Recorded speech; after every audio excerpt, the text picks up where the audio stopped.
Please, for attending this evening, to the oath made of the Strabane Board of Township Supervisors. Very welcome. Roll call, all 5 supervisors present, our township manager is present, assistant manager is present, our township solicitor, our township engineer, our township police chief, our township fire chief, and our township code enforcement officer, our financial analyst. So we got a full house of attendees tonight, and that's most appropriate. I'd like to report to you that we had executive sessions before the meeting this evening, also before the meeting on May 11th. We had an executive session covering issues. This time, would you please stand for a pledge of allegiance?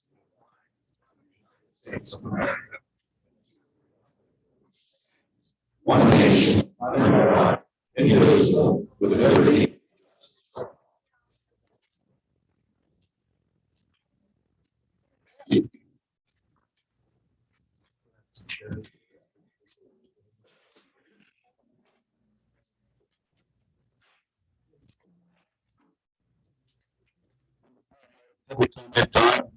The Township Board of Supervisors allocates a period of time during this item. For this item, for those individuals who would like the opportunity to address the Board of Supervisors on any matter. Each person addressing the Board of Supervisors is asked to limit their comments to a maximum of 3 minutes. Let's get situated first, then we'll take on. There's seats down front here. Everybody wants to sit down.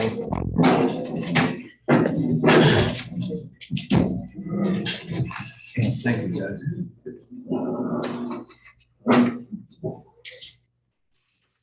Once again, this is public comment time, and do we have anybody on our list, Mr.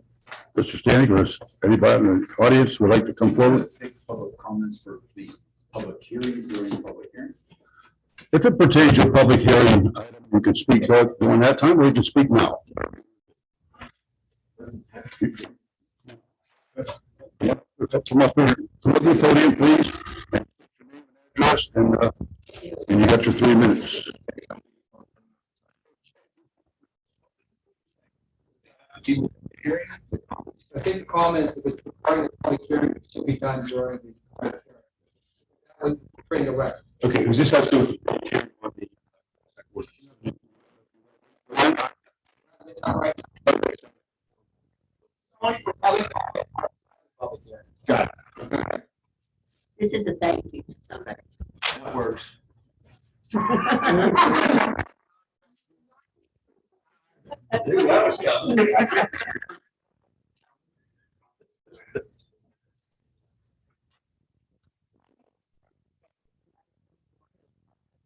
I would like to thank Rain's Resources for the beautiful trees that they have planted that can be. It wasn't made by you guys.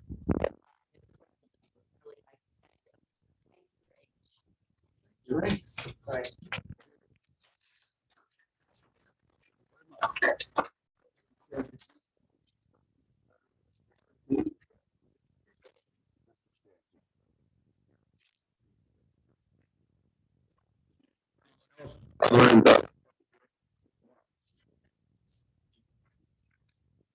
Your name and address, please.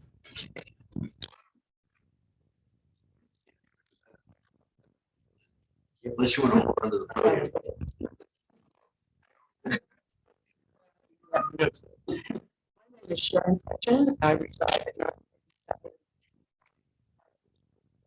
Yeah, South Florida. So it's pretty close to the city. I'm going to start off by saying, yes, word is just as word as his work. And to my little house 6 years ago. 4 years ago. No clue whom I spoke to. No, I didn't. And I asked them if I could have worse. And that was going to be a farm animal. You're not bringing anything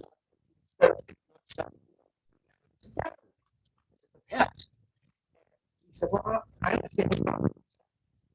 So I started years ago. She was a sweetheart. Back to the farm and she passed away. And that was never said. Then I found out that they should come in twos. Okay? I did that because it was and my daughter. So I brought home two Nigerian. And my dad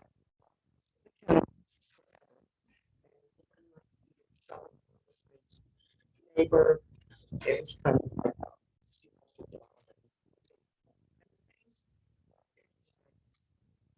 South Strabane police.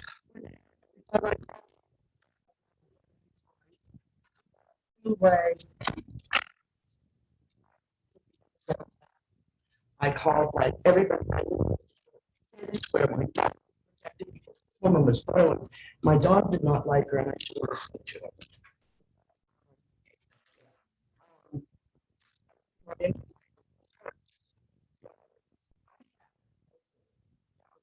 I felt working down at the neighbor. So, so anyway,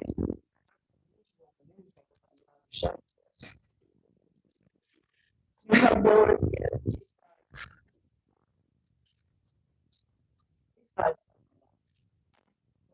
Yes, I was raised on the farm.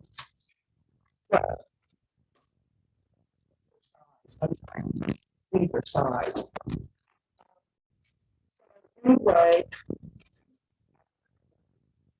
in May, after the house was sold and the little bring him on my head, showing my little guys down behind, and I said, I'll bring him up here because we're up here anyway. And he said, oh. Well, 2 days later, I got this letter. You have to come here. So, my house. Well, let me tell you what, I should be in the jail. I had no clue. Just know that these little guys are my life. I have suffered with depression.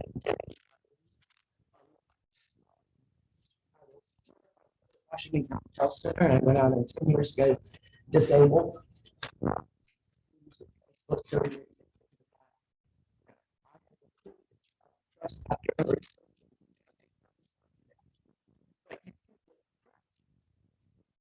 Anyway,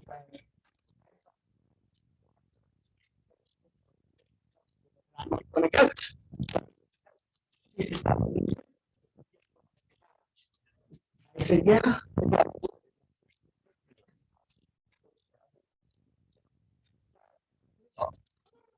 I have a collie. He's a border collie mix. He's the exact same size. He's the same size as these goats. Their names are Smokey and Bandit. I called the attorney. Well, it was my fault. And with, yeah, I called him and talked to him. I talked to the code enforcement officer, and I've prayed a whole lot.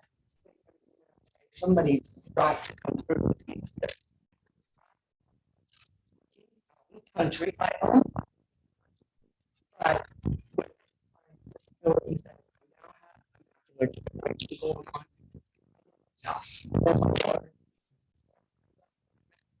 And most of my neighbors, love cats. I got Christmas packages. They like animal crackers. I have animal crackers on my porch and a box of stuff.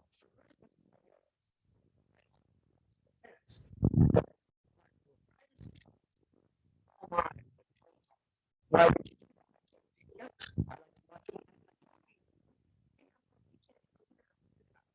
I just feel like I can't win for losing. But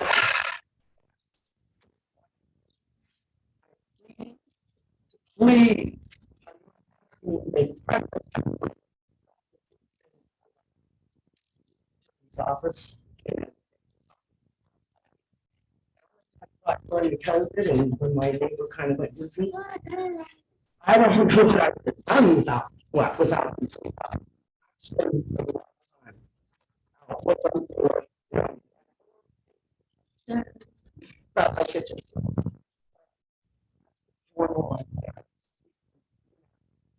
I could have had a bunch of people come saying, I have one. She's a woman. But I mean, they're all like, oh, they're so funny. And they are. They're funny.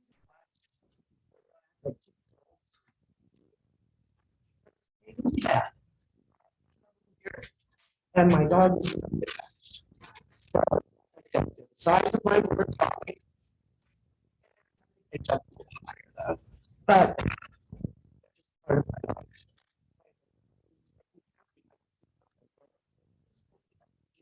Yeah, the rock or anything else.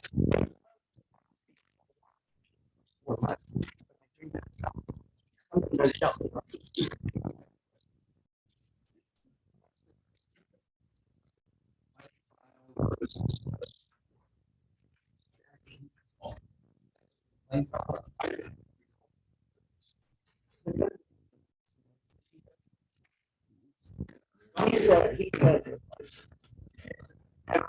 it a real?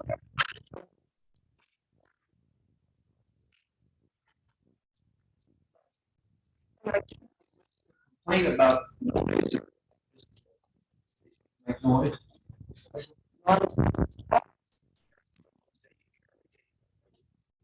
Good.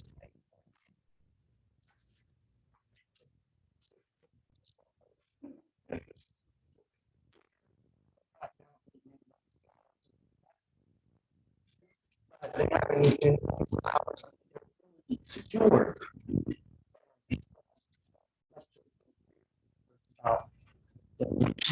So I put them on a leash.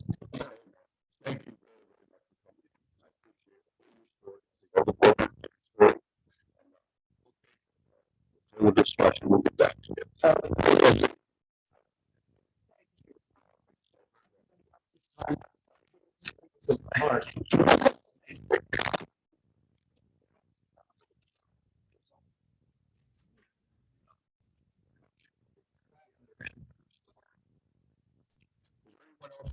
Comments are within the.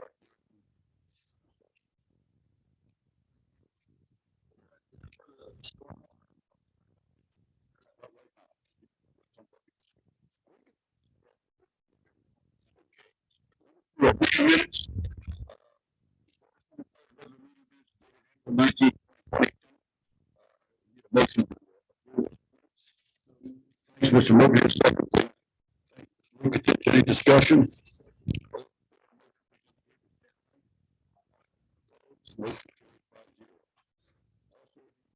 Board of Supervisors non-legislative meeting. 10/22. Motion, please. Motion to approve. Thanks, Mr. Luke. Did you second? Thanks, Mr. Burns. I abstain, I wasn't there. Further discussion? All those in favor of the motion, please indicate by saying aye. So, for number 5, 16th and April 17th to April 30th, 2020.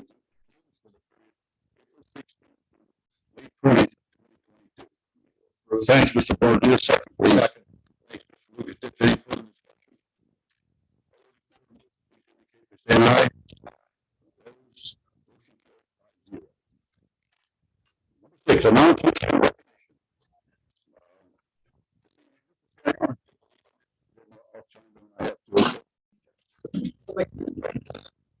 Chief Kramer. For office for the fire chief.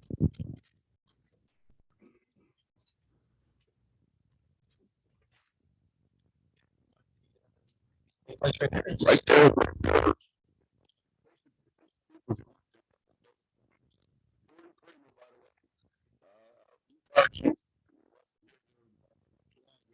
This is one of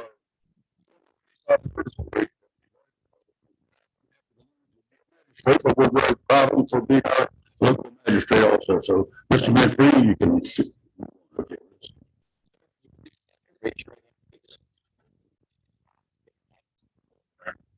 Do solemnly swear to perform the duties of Fire Chief and Emergency Management Coordinator to the best of my ability.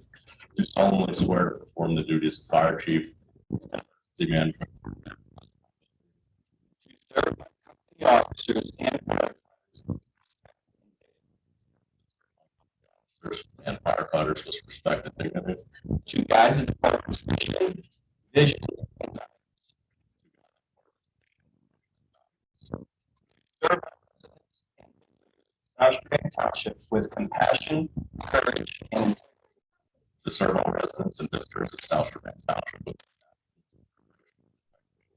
And to uphold and defend the Constitution and laws of the United States, the Commonwealth of Pennsylvania, and the Township of South Strabane.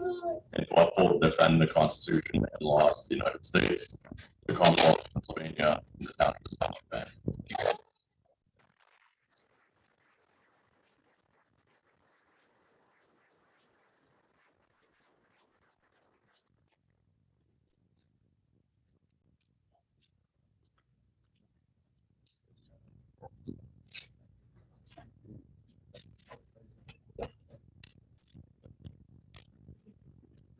Congratulations.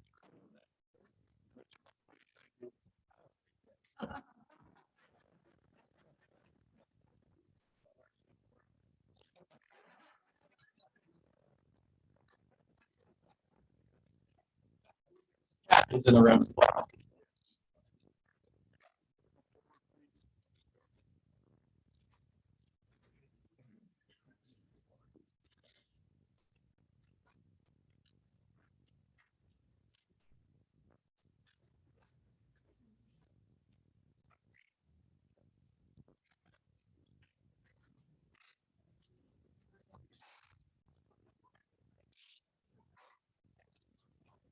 Or just-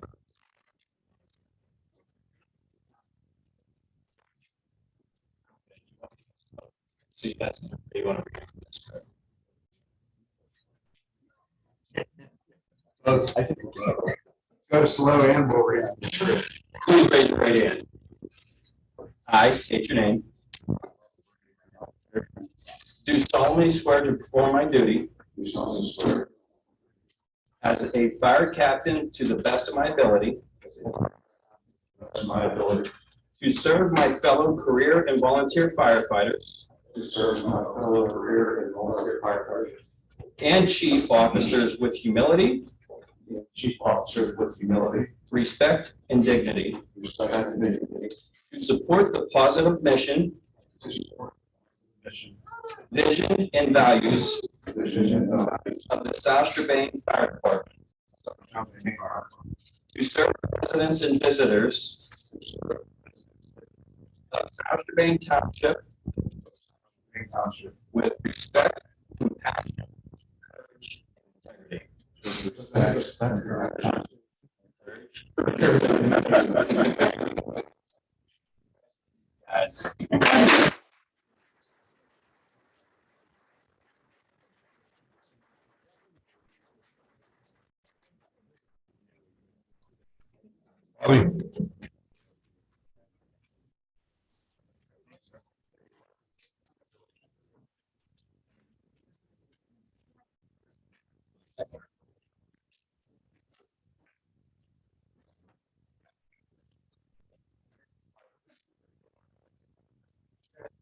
With Captain Brannigan.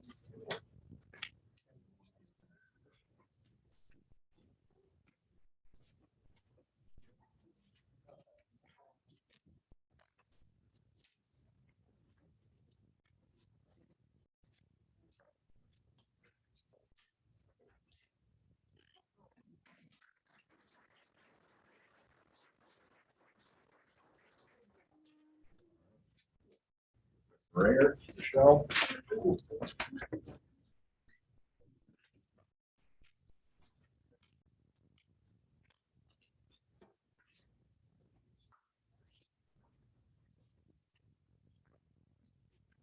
Stick 'em.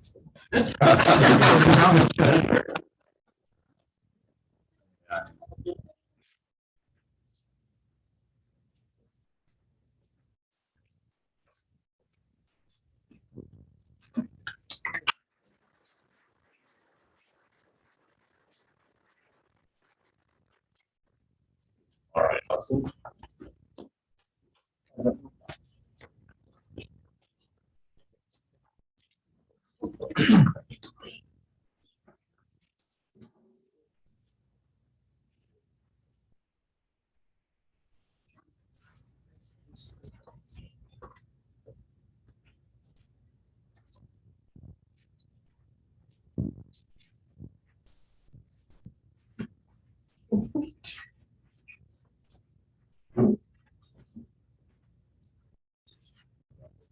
Okay,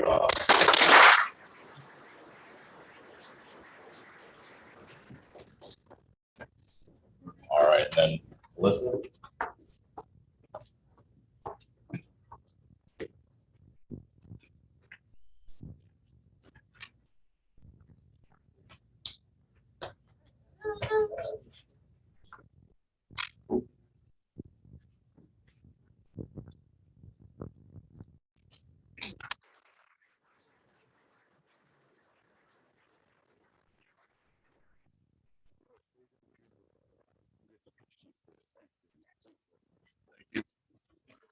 Chief.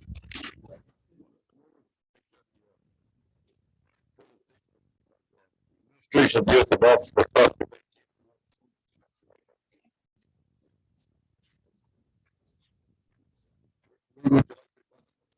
You okay, but we'll stay there.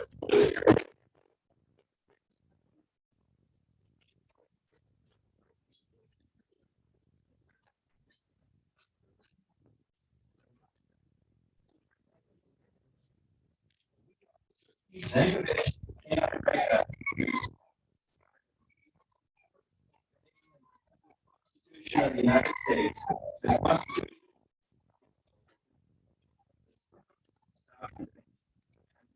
that we will discharge these offices.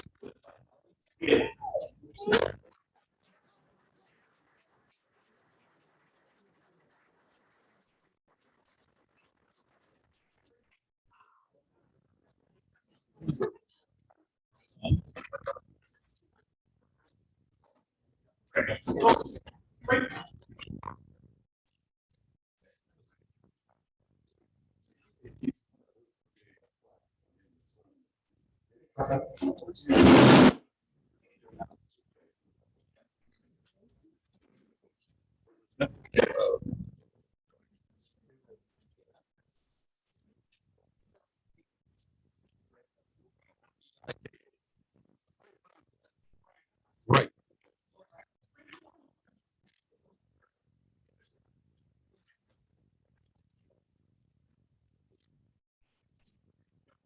Flat.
Email.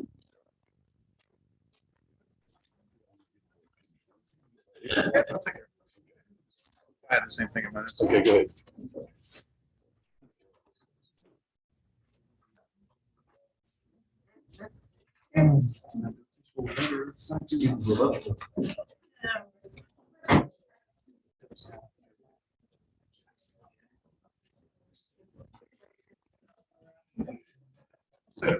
Okay. Well, like at this time, we'd like our chief of police to recognize some of his officers who were on the call duty again. He's going to explain to you what they did and what they got awarded for. If we can step outside the agenda a little bit, just wanted to recognize the service of a few of our officers, over the last 2 years. Last week, I was invited to attend a Washington Opioid Coalition banquet and recognize life-saving efforts of all first responders who administered Narcan or naloxone, in a life-saving, a duty out on the street. Real brief, thanks to former District Attorney Gene Batone, we pretty much had Narcan and naloxone at our disposal everywhere in the station, all the police cars, officers' bags, and we keep it handy, and we've had to use it, unfortunately, far too many times. And the Opioid Coalition brought our officers in last week and presented awards to those officers who did perform that service in a line of duty. And the certificate awarded said that is a recognition of a life-saving effort in administering naloxone, which is more commonly known as Narcan, to an unconscious citizen, thereby upholding the highest tradition of the emergency services to protect and save lives. So I just wanted to recognize SSP officers that received that award this year were Sergeant Bradley McClay, Sergeant Seth Kelly, Sergeant Andrea Steiner, and Officer Keith Zankovich that were recorded.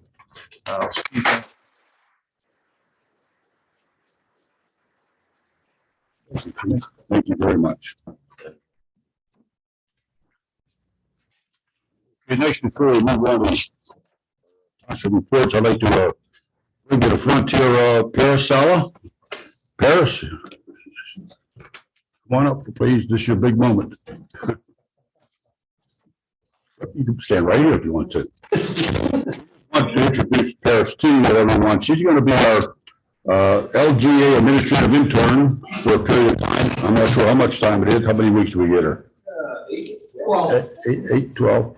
And you may stand for a minute until Mr. Sten explains this program a little bit to the folks. Sure. So what LGA is Local Government Academy. This is a program, they're a nonprofit, helps to encourage conversations around municipal government, democracy, public participation, of discourse. This is one of their programs is to offer internships to fit students to go ahead and do anything from nonprofit administration, organizational development to municipal government.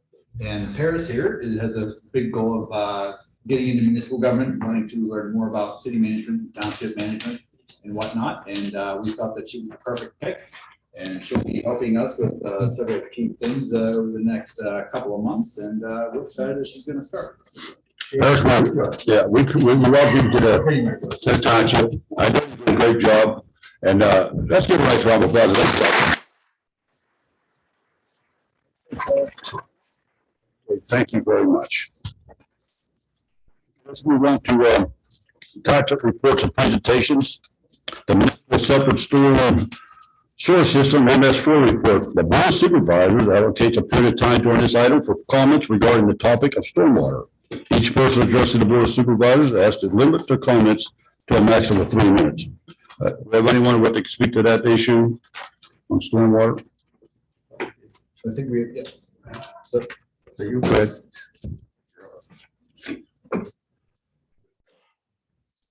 Zach Morgan, 197 Van Station Road. Brought this to the attention, I'm up in a couple months, it'd be about a year ago. So there's water coming off of Main Street. There's a township pipe that sees daylight and shoots it on into the residents. This kind of ties back into the new code enforcement also, because question being is in the springtime when we get a lot of heavy storms, the house next to me right now, it's got grass not that high. I don't know if the code guy missed that or not, but when they come and cut that and the water brings all that grass down and it lays in front of my yard, am I going to be issued a citation like my cousin was issued? And if you look at the grass clippings, it's disgusting at best. So where the mailbox is the driveway. This starts another property. What do you call that? So they got. We're excited for this. No, it's not me. I'm speaking on behalf of my cousin, just bringing a resident of South Strabane on Lyman Avenue that was issued that citation saying that, hey, you've been warned now again, if it happens, you could see up to $600 fine, right?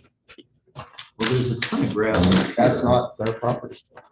These people got cited. I mean, would you call that horrific, or would you call I that? would say it was incidental, but I'm not.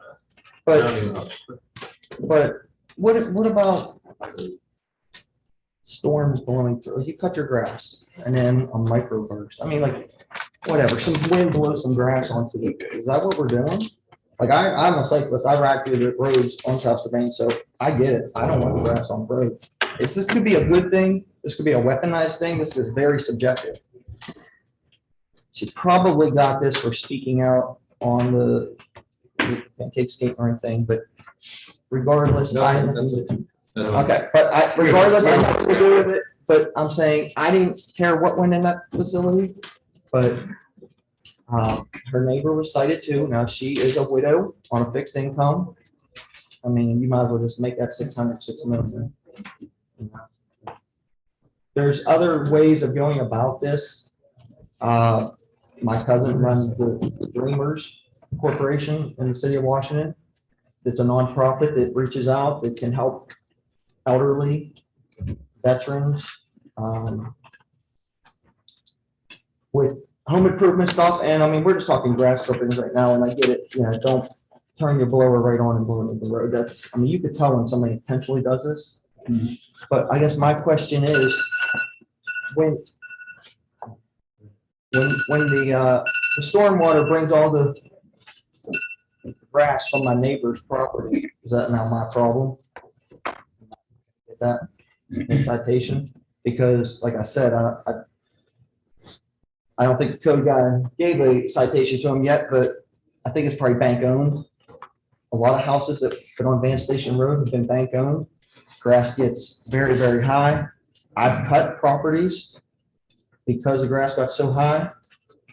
But I don't think we mess with banks and stuff. We kind of go after the residents more because the banks are probably push back, but nobody wants to see rubbish. Nobody wants to see dilapidated homes. But if they're trying, that's one thing, but I could say the people buying me are not trying. You know, the house is for sale as of right now. So are you telling me that the fine was $600? No, the paper says you could be fined up to $600. Oh, No less than 100, but up to 600. It's steep. That's steep for grass clippings. I think that's steep, but if you're a habitual offender and you flick them off when they come and, okay, then maybe you need to do this. Okay, but well, I don't know if it was by her. Because I'm she's a sure it widow. wasn't, I'm sure. I mean, and I don't know the lady, and I thought it was my cousin, but hey, could have been. So back to the stormwater coming off of Mance, I've still never heard a resolution to that whatsoever. It is 100% a township problem. It is not a PennDOT problem. The water comes from Mance Street.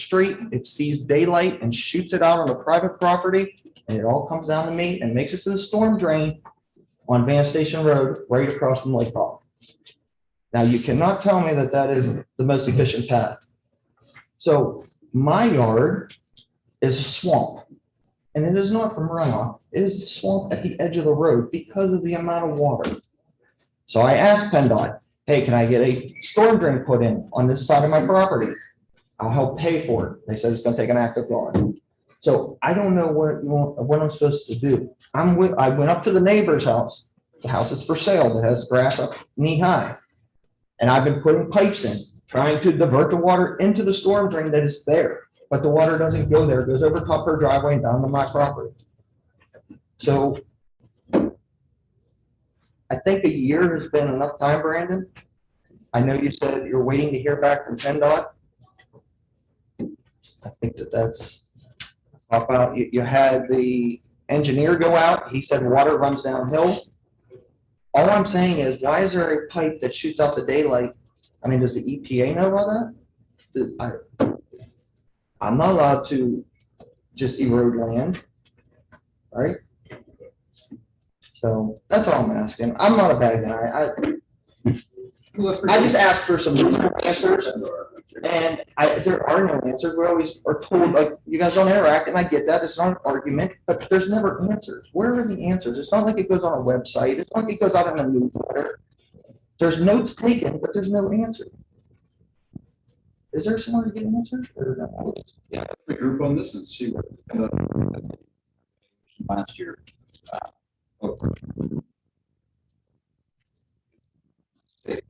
My contact, and, yeah, it didn't go through, so I apologize for not following up, but let's regroup on it, see what we can do. Exactly. You will get a finite answer very soon. Okay, I hope I didn't say the board heard you.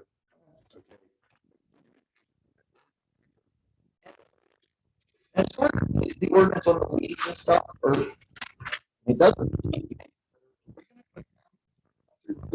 Bank sides that grass is, gets cut maybe once or twice a year, everything else is cut. Are you guys gonna find them? Is that what you're gonna do? That's gonna be funny. Right.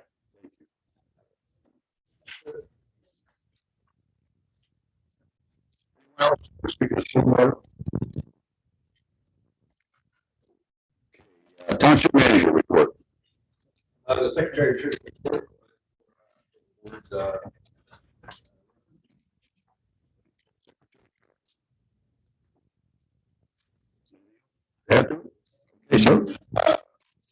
Actually, Jim,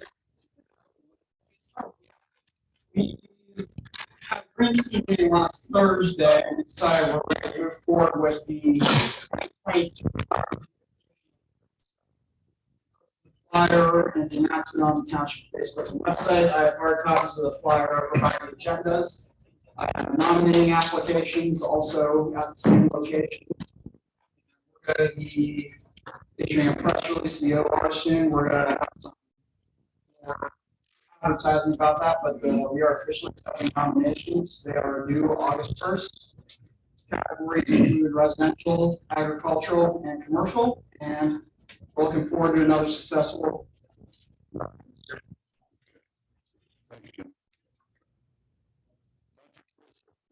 Yeah, number sewage zone and some litigation. Kevin, Township engineer. I'll copy of our report.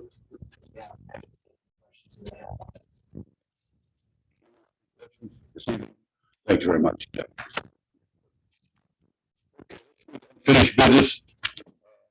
First one is public hearing to consider ordinance restricting the park of vehicles in cul-de-sacs and prescribing penalties for violation. This is a tabled item.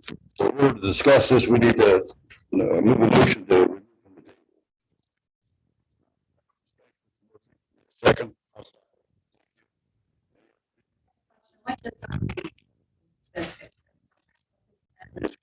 It's coming up now. You had put it on the table, we delayed it before, now we're gonna consider. Say aye. Want to give us a brief?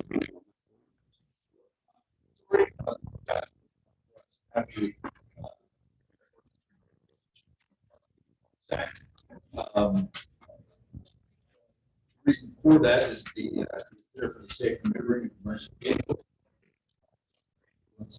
Snowplow trucks and whatnot. Apart from the cul-de-sac, that's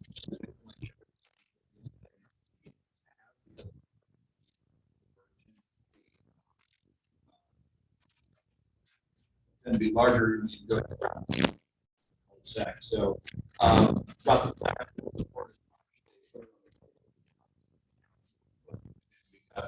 from our emergency. That is what's in front of the board.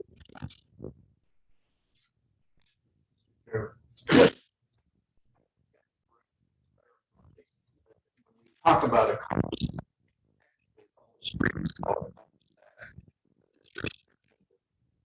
The at the end of that street, not the entire street, so.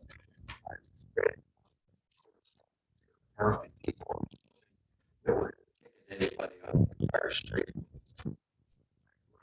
You are correct. That's not Just the what end of we're the street. talking about. Simply in the The turnaround, turnaround at the end. Okay, I just think that's important clarification. Thank you. There was a misinterpretation. Thank you. Also, part of this ordinance, there's a provision to, if you are having a get together, maybe it's a Christmas dinner, maybe it's Thanksgiving, maybe it's a birthday celebration. You know, you're going to have some cul-de-sac to accommodate. What that does for us is makes our emergency are aware that in the cul-de-sac, should something happen, responsibly.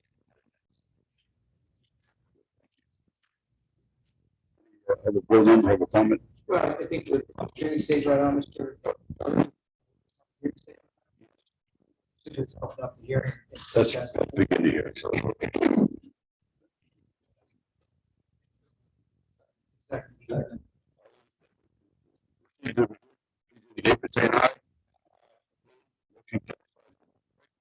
At this point, we'll incorporate the statements made by Mr. Stanek. Anyone who wishes to give a comment or ask a question concerning this ordinance, if you please stand and raise your right hand. Go ahead. You solemnly swear that the truth and nothing but the truth. Next. Gary State. Maybe, yes, 320 Crab Apple Drive. All right, you've heard the statement. Over here, Dennis. I'm sorry. Marcia, did you Fox Drive? Did you get Say that that? again? No, it ain't. My name is Marcia D. 6 Fox Drive. What's your last name? D. DWEB. Thank you. All right, so you heard some of the comments be made. Go up there, please. I'll go first. Yes. I don't know that I wish to, but I will.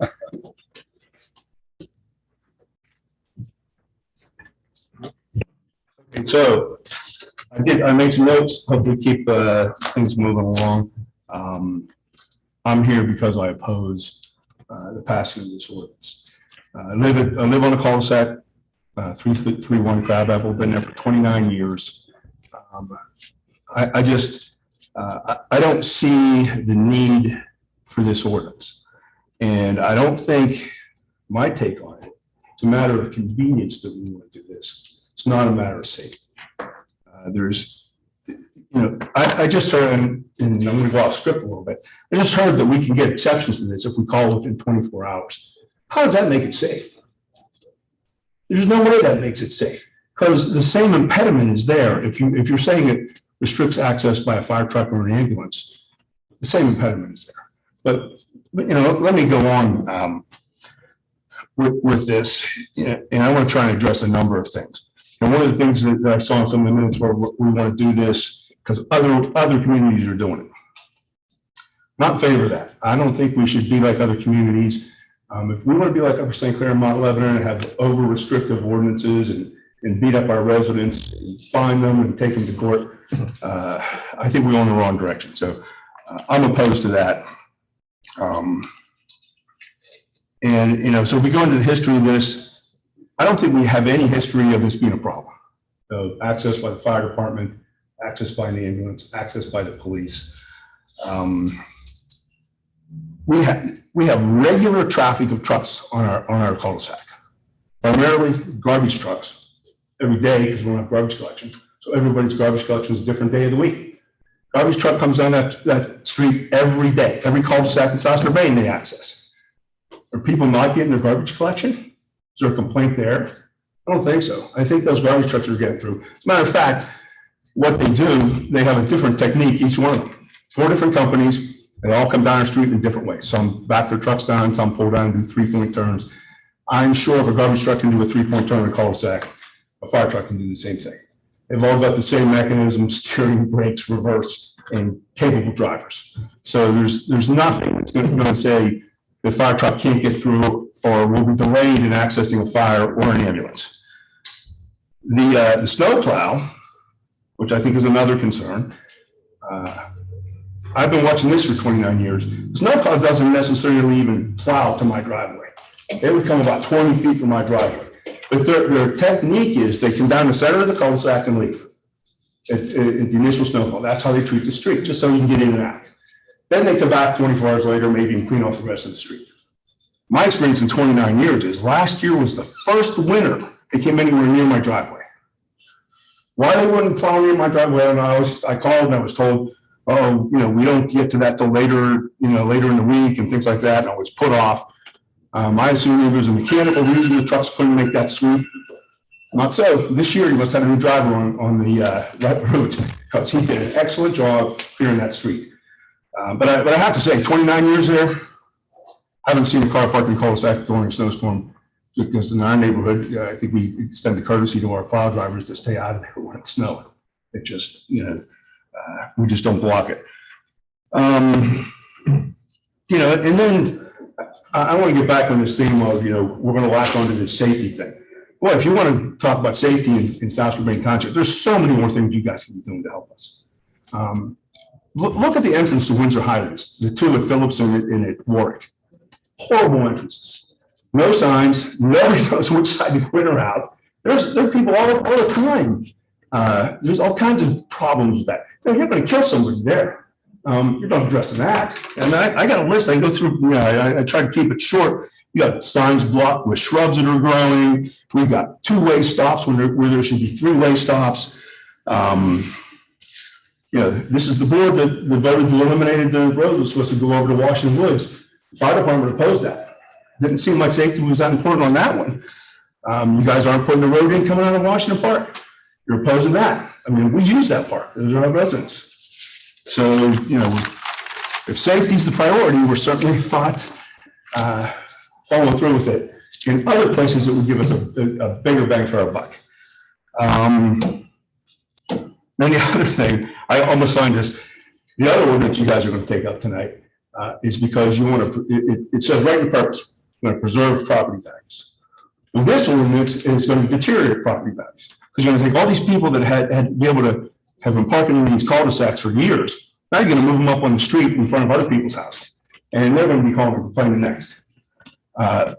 And so the reality is, if this was a safety issue, like you're claiming, why doesn't my insurance company charge me an extra premium for that? They don't, do they? They want to know where the fire hydrant is. They want to know where the fire station is. If not having a restriction to parking in a cul-de-sac was a safety issue, don't you think you'd pay an extra premium on your insurance policy? The answer is you don't. Yeah, they're pretty smart. They make a profit off of this stuff. So if in fact it was unsafe, they would charge me an extra premium. And they don't. They don't charge anybody an extra premium. So, and listening to the other people talk tonight, I'm gonna pass on a little personal story. One that's awesome that I knew really well. It was my dad. You know what he did? He went and talked to people when there was a problem. He went and knocked on their door and he interacted with the community. 29 years I've been living here. I know Mr. Macon. I don't know anybody else here. Where I grew up, you knocked on people's doors, talked to them. If you had a problem, you went to them first. You don't run down here and pass an ordinance and find people. I heard a gentleman just saying that a little bit ago. We don't want to do that anymore. We want to hide behind emails, post things on the internet, and not interact with people. Let's be a community. Let's start working together on things. So a lot we can do. But I think this is misguided. I think this is a convenience issue, not a safety issue. That's my take. Okay. I'll yield. Any questions, Mr. Taylor? Yeah, I have a question. Sure. Do you have off-street parking? I have a driveway here. Do you have a garage? I do. Then why do you park in a cul-de-sac? I have 4 kids and every one of us has a car. And that's a total of 7 cars. They don't all fit. Okay. I mean, it's, you want to tell my kids are not allowed to come to the house anymore? No, I'm not. They all live there at your house? No, they come and visit. They're there periodically. My neighbors have kids that come. Well, how many vehicles do you have for the residents of your house? I own 1, 2, 3, 4, I think 5. You have 5 vehicles just for Mine. Is there a crime to that? No, there's no crime. I'm asking a question because I have to figure out if you have off-street parking, No, I don't think that's, Yeah. I think that's a misguided issue. That's, whether I have off-street parking or not, and I saw you guys do that on the ordinance last year, encouraging people to park in their yards. Do we really want to go there, tell people to park in their yard? So, and I don't think it's an off-street parking issue, what other off-street parking. When my driveway was full of cars, I don't know 24 hours in advance of parking in the street and call up and get forgiveness from the police department. And so it's a burden that the safety benefit that you guys are trying to achieve is not accomplished by this. And it's a burden to residents for a reason that we'll get into. There's no safety issue with a car parked in a cul-de-sac.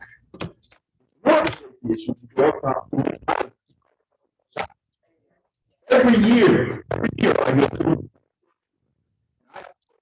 Stop and creep through them. You don't find that in cul-de-sacs.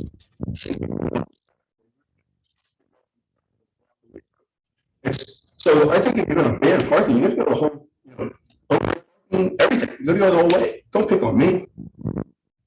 Why are you saying on me? Any questions, Mr. Stadelman? Not any questions. Any questions? Thank you. Appreciate your time. So you're very welcome. All right. Thanks. Mhm. Yes.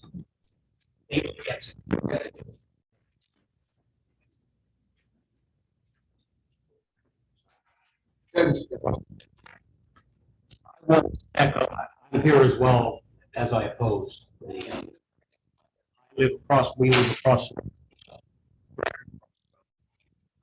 I'm not gonna echo everything Mr. Stamen said. I'm in total agreement with everything he said. I guess my issue would be, I'd like to make a few points.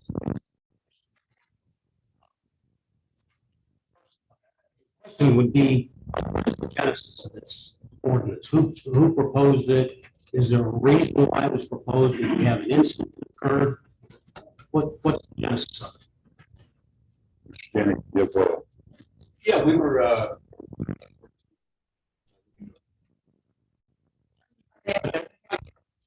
but we're bringing back information as far as restricting parking calls.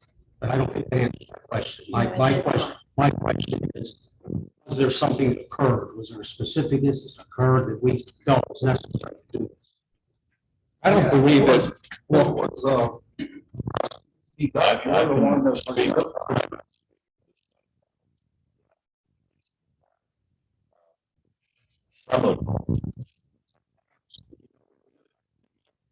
We're very, as Mr. Stamen said, we're very respectful of that. There's 27 cul-de-sacs, and there's quite a few that driveway, a house, driveway.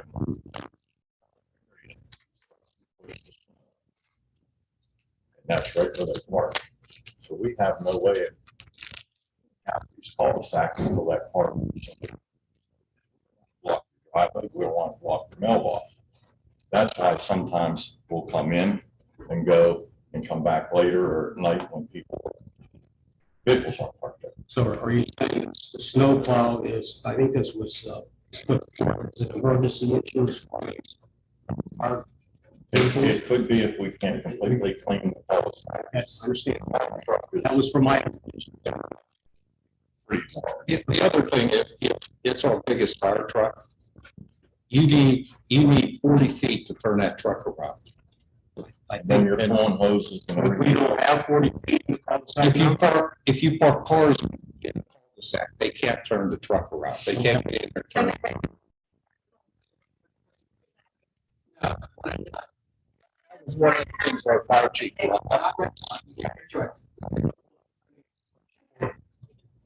What she was asking was, if there's just one car in the cul-de-sac, does that present a problem? Or are you talking about cars totally around the cul-de-sac? I never drove that fire truck, but you need a big space to turn that thing around. And even if you have one car,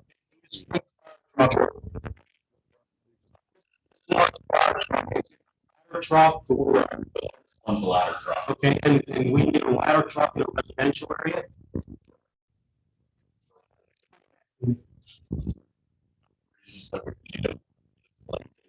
That's somebody that's in a multiple story building. A two-story building, you can allow. Correct. We do, absolutely. And I personally operated a ladder truck into a cul-de-sac that is parked on all sides. It renders it. Can't turn around. I would think that would be the case. I probably would agree with that, but Right. I think it's highly improbable that you're gonna have cars parked in front of the house. Operate fire. That's the case. Strabane Township? Not yet in South Bay, but I was. Okay. Okay. I've been 2 weeks, so. I'm sure I will. We'll leave it at that. Do we have an ordinance on the books that prohibits on-street parking outside of cul-de-sacs? We do not. No, you're not allowed to double park. That would be a big police issue.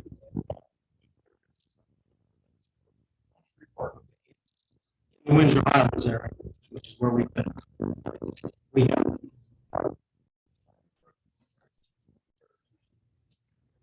Chief, do we have parking on the streets? We have no restrictions for on-street parking. We have some designated areas where we have put up a sign. Okay. Okay, and again, I think if we're gonna pass an ordinance that restricts parking on cul-de-sacs, we need to pass one as well that restricts parking on all the streets of the township. Because as I said, we live in, there are quite a few crests where cars will park on the crest of that hill. And not just one car here, but one car here, and one car here. And they're blocking that section also. You have a car here. That car. And that would impede our biggest project. So I think we cannot discriminate against cul-de-sacs unless it's a total discrimination.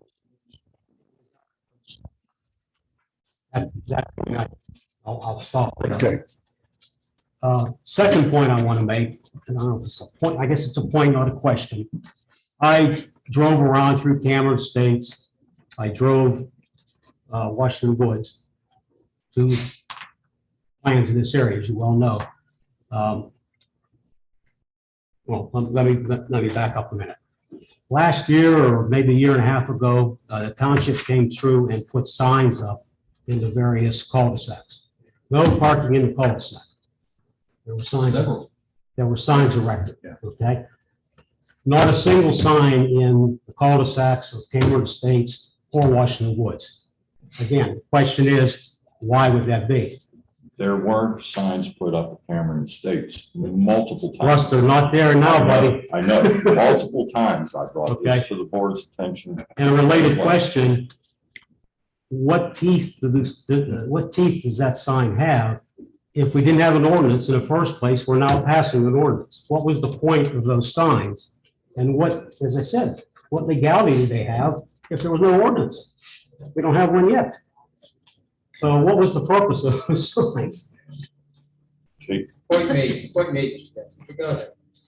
The vehicle code does allow us to post in certain areas that we designate could cause a traffic problem. So if we could say that we need that area due to site restriction or like you're talking about the crest of the hill or on a bend or in a cul-de-sac. If we thought that was a traffic problem or a traffic issue, the Pennsylvania Motor Vehicle Code gives local officials the right to post those roads. Okay, so if that's the So case, so the no parking sign at a cul-de-sac would have teeth. We could enforce that. on the motor if that's the case, then why do we need the ordinance?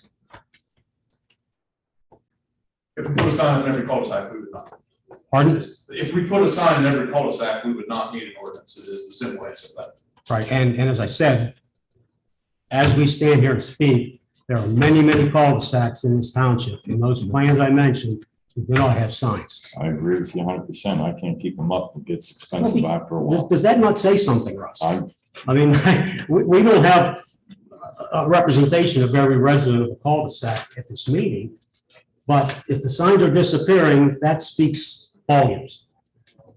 That speaks volumes. People are against that. If people are against an ordinance of that magnitude or that nature.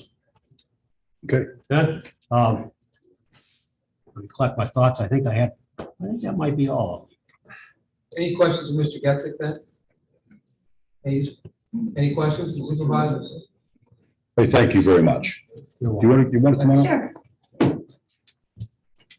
Yes, my name is Marcia Deeb, and I live at 6 Fox Drive, which is a cul-de-sac in Windsor Highlands. I also would like to know why the cul-de-sac people in particular are getting discriminated against, when I agree with the rest of the people. I think your biggest problem is you're on the street parking. If you have 2 cars on each side, it's very difficult to get through. Why do you not ban that as opposed to a cul-de-sac, which is quite a big, large area? I've lived there for 35 years, never once had a problem. If it's the snowplow, then say you can't do it when there is a snowstorm. We have never had any trouble with any emergency vehicles, trucks. We have deliveries all the time. No one ever complained. I just don't ever understand the discrimination. Why one particular subset over the other? So if I were to have some work done on my house, where do you want these people to park? Am I not allowed to have work done on my house? It's just a question. If I lived down on Phillips, I wouldn't be allowed to have people park outside of my home and have work done. If I live in a cul-de-sac, I cannot. I just want to know what your answer is to that. Can I have an answer? We hear you loud and clear. And I just started to come to these meetings. Yeah, And the last time I came, you promised you would send a newsletter. You promised you would set the agendas. I only see them on next door. What's going to be coming up? Whatever happened to the newsletter? There's a lot of elderly that live in our community. They don't have access to the internet. They don't have access to Facebook. I mean, really, a simple newsletter quarterly, I don't think is uncalled for. I mean, like, we like to be part of the meetings. We like to come in and contribute, because you may want this ordinance and thinking it's fine. It doesn't hurt anyone, but yet you get to hear from us when we have these public meetings. I just think it's a discriminatory ordinance and it's nonsensical. to answer one of your questions, your newsletter is coming very, very soon. Well, Very, very soon. Right, Mr. Stanley? many months have gone Mr. by Stanley? that I would promise. Very, very soon. And it'll be quarterly? Yes, Yep. yes. It will be Okay. quarterly. Anything further, Matt? No, I'm good. Any Okay, questions? for- thank you very much. Anybody have any questions? Okay, thank you. Thank you. At this point in time, Did I exhaust all my time? I just. Yes, you did. He can finish mine. Yes, you did. Way over the limit tonight. We gave you plenty of Have the time. rest of my. All right, come on for a minute. You got 1 minute. Come on. I just had a thought come to mind. The seconds are ticking off right now. Go ahead. I want to tie this on, somebody mentioned, are we encouraging yard parking? Okay, if we have to park, we can't park on the cul-de-sac, we're gonna park in our yard. I'm not gonna do it because I spent a ton of money on my lawn care. But it can happen. I drive around Cameron Estates, I did see a house in the cul-de-sac that probably would be fined by this beautification ordinance we're trying to pass, right? If we're gonna encourage yard parking, we're gonna have people parking in their yard, which is going to contradict this ordinance that you want to pass, that's gonna beautify the neighborhoods. That's just a, I mean, so they don't say, yeah, that's not an ordinance, that's just a program. Yeah.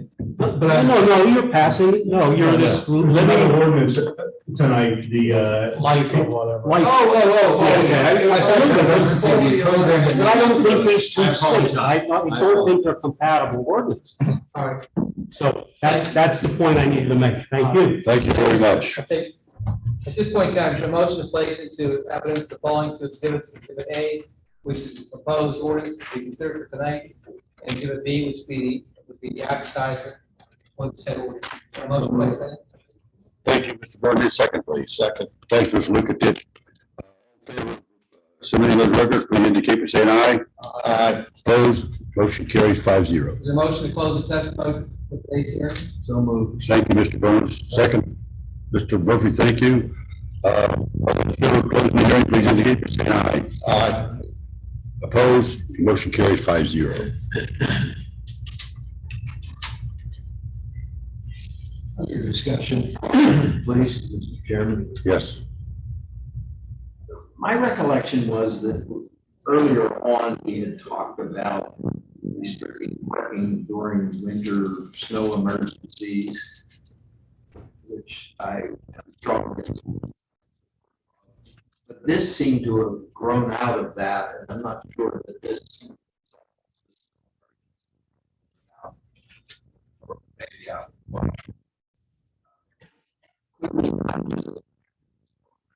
Thing and make this in the midst of a snowstorm.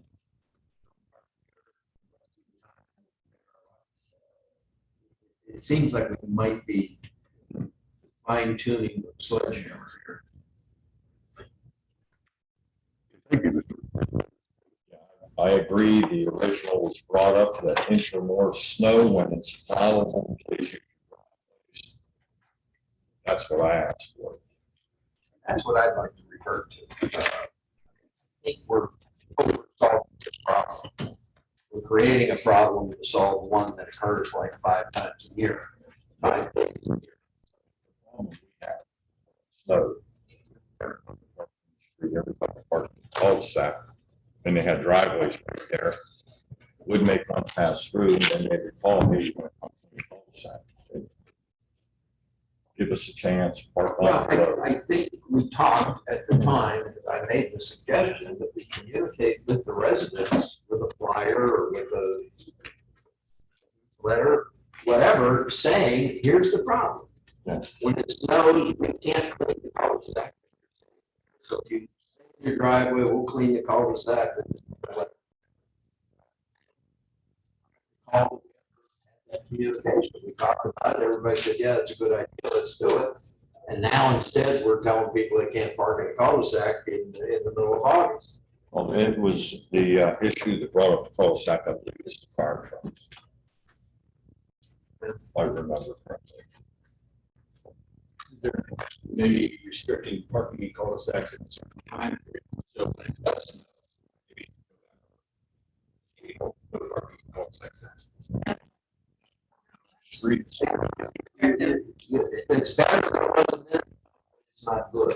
Good is solving the problem.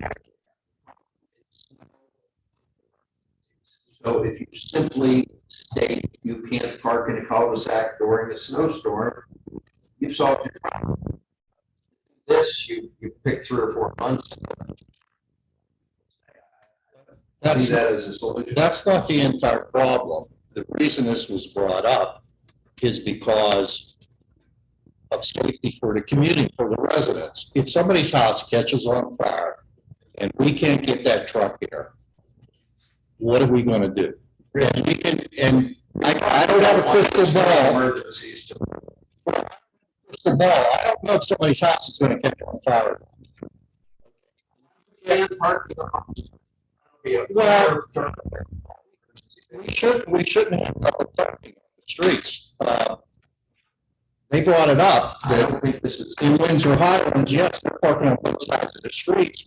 Jordan, could you get that truck through there?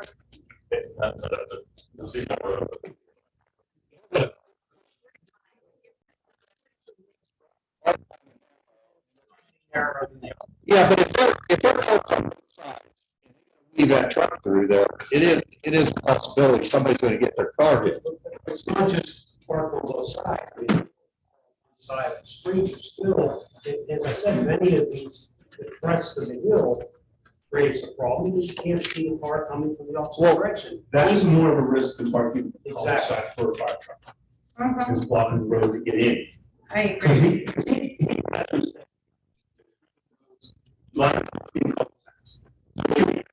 Yes. Maneuver the truck in there. But the on-street parking doesn't let me. So maybe. Just hold up a minute. Hearing's over. The hearing's over. We need to make a decision or we're gonna table this for further review. We need some type of motion here. I say vote on your Move to table. second. Thank you. Okay, this will be tabled and for further review. And I do appreciate everyone who spoke.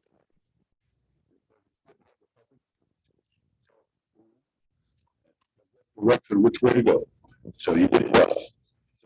So there was all those in favor of table, please indicate by saying aye. Opposed?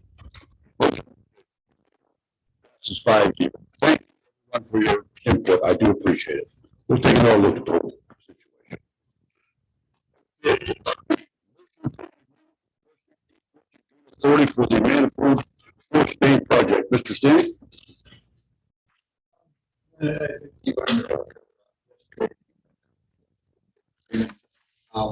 We've done this,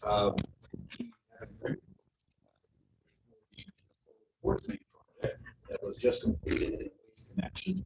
And this agreement talks about how we manage that relationship and how that connection will take place. And we're still wrong. If there's any debt service with this, and there's no debt service, then this would be taken over by Region. So I'll just go over a couple of points here.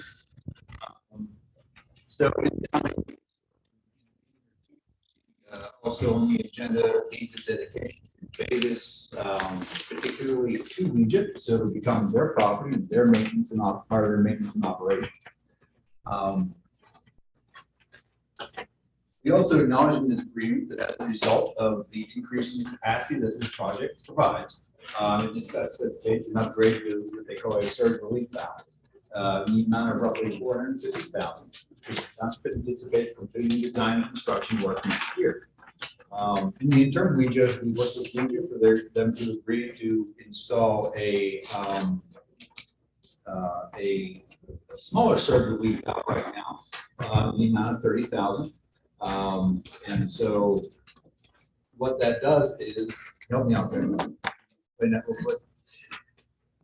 So in the case of a power failure, there's a pressure wave that would go through a force main system. The pressure waves would then get to the weakest point, which sometimes is the equipment, cause a blowout in the pipes or in the pumps. Surge relief valve is that line of defense that doesn't happen. Those are the main points of the agreement that we have with Region. Each of the board members is board familiar with this agreement. So I'm looking for a motion to approve this agreement with the East Washington Joint Authority. Thank you, Mr. Brodie. Second, please. Second. Thank you, Mr. Grego. Any further discussion? All in favor of this agreement, please indicate by saying aye. Aye. Opposed? Motion carries 5-0. Move on to new business. Motion accepting the results of fiscal year 2020 from Cipher and Cipher. Mr. Stanley, do we need to hear from our Yeah, I'll ask CPA? Jim to get the presentation ready on the computer, and we have Steve Cipher and Song here. Let's understand how we did. Thank you, gentlemen. All right. Thank you.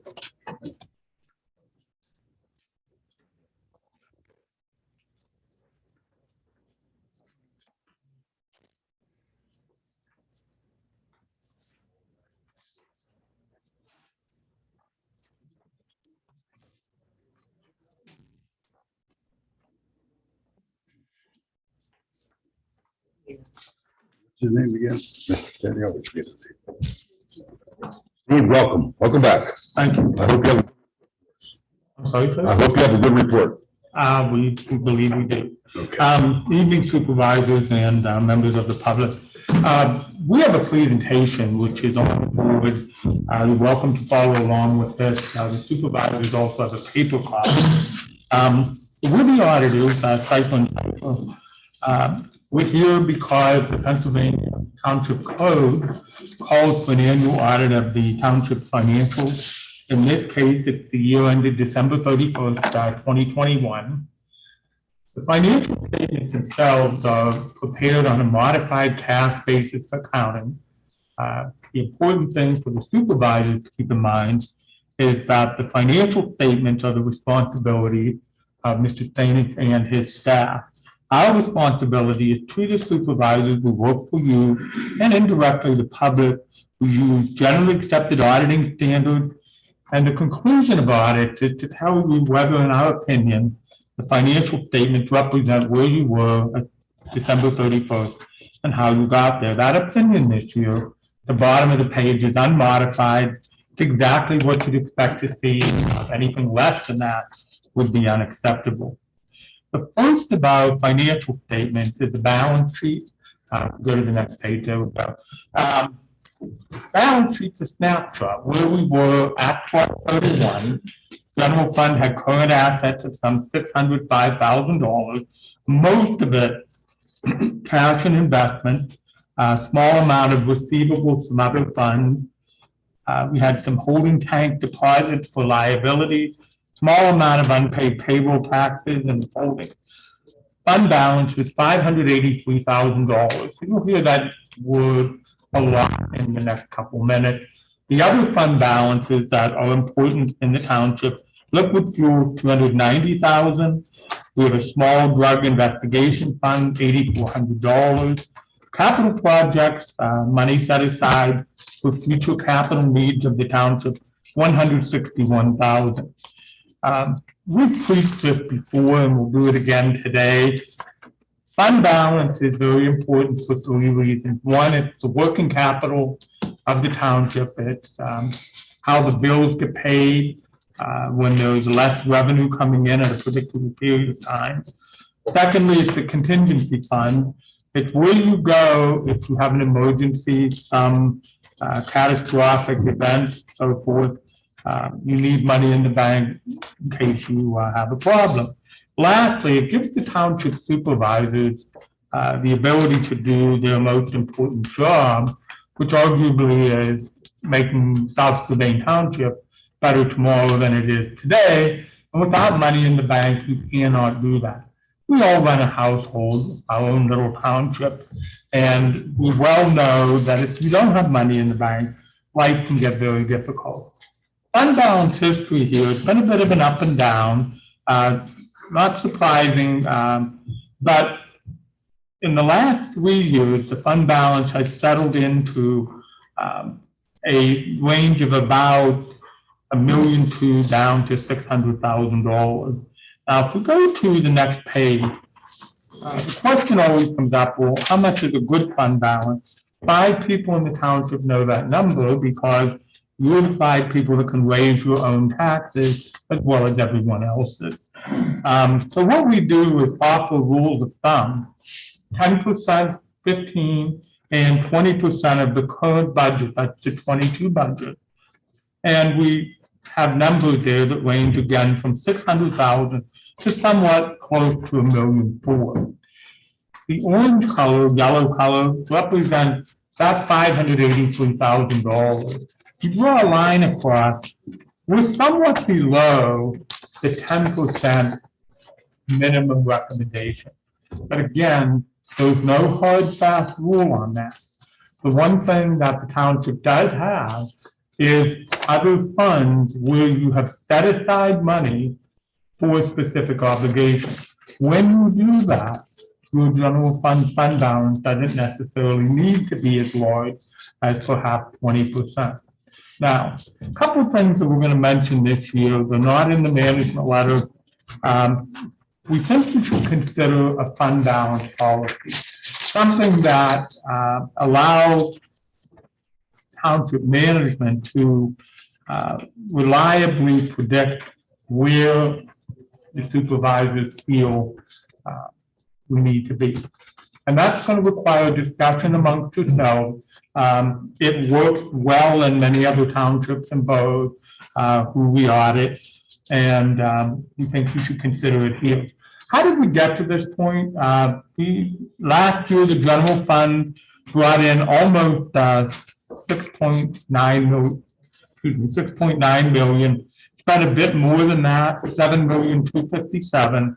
That fund balance did go down last year, 358. Actual operating revenues, when you compare them to the budget that you passed more than a year ago, 755,000 more in revenues than we thought we would get.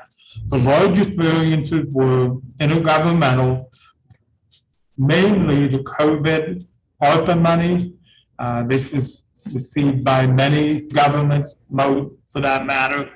That was not anticipated when the budget was passed.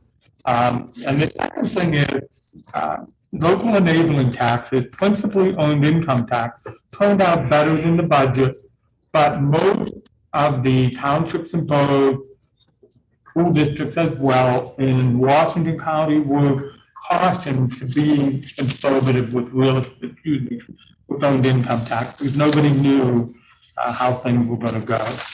With the expenditure budget, we spent 88,000 more than we thought we would, over in streets and highway and in refund of prior year revenue, principally the equipment purchases and the tax increment district. When we go to page 8, I'm going to spend a lot of time on this. This is a budget to actual comparison. The budget is the red color, the yellow color is the actual. And what you'll see here is we collected more in real estate tax than we thought we would.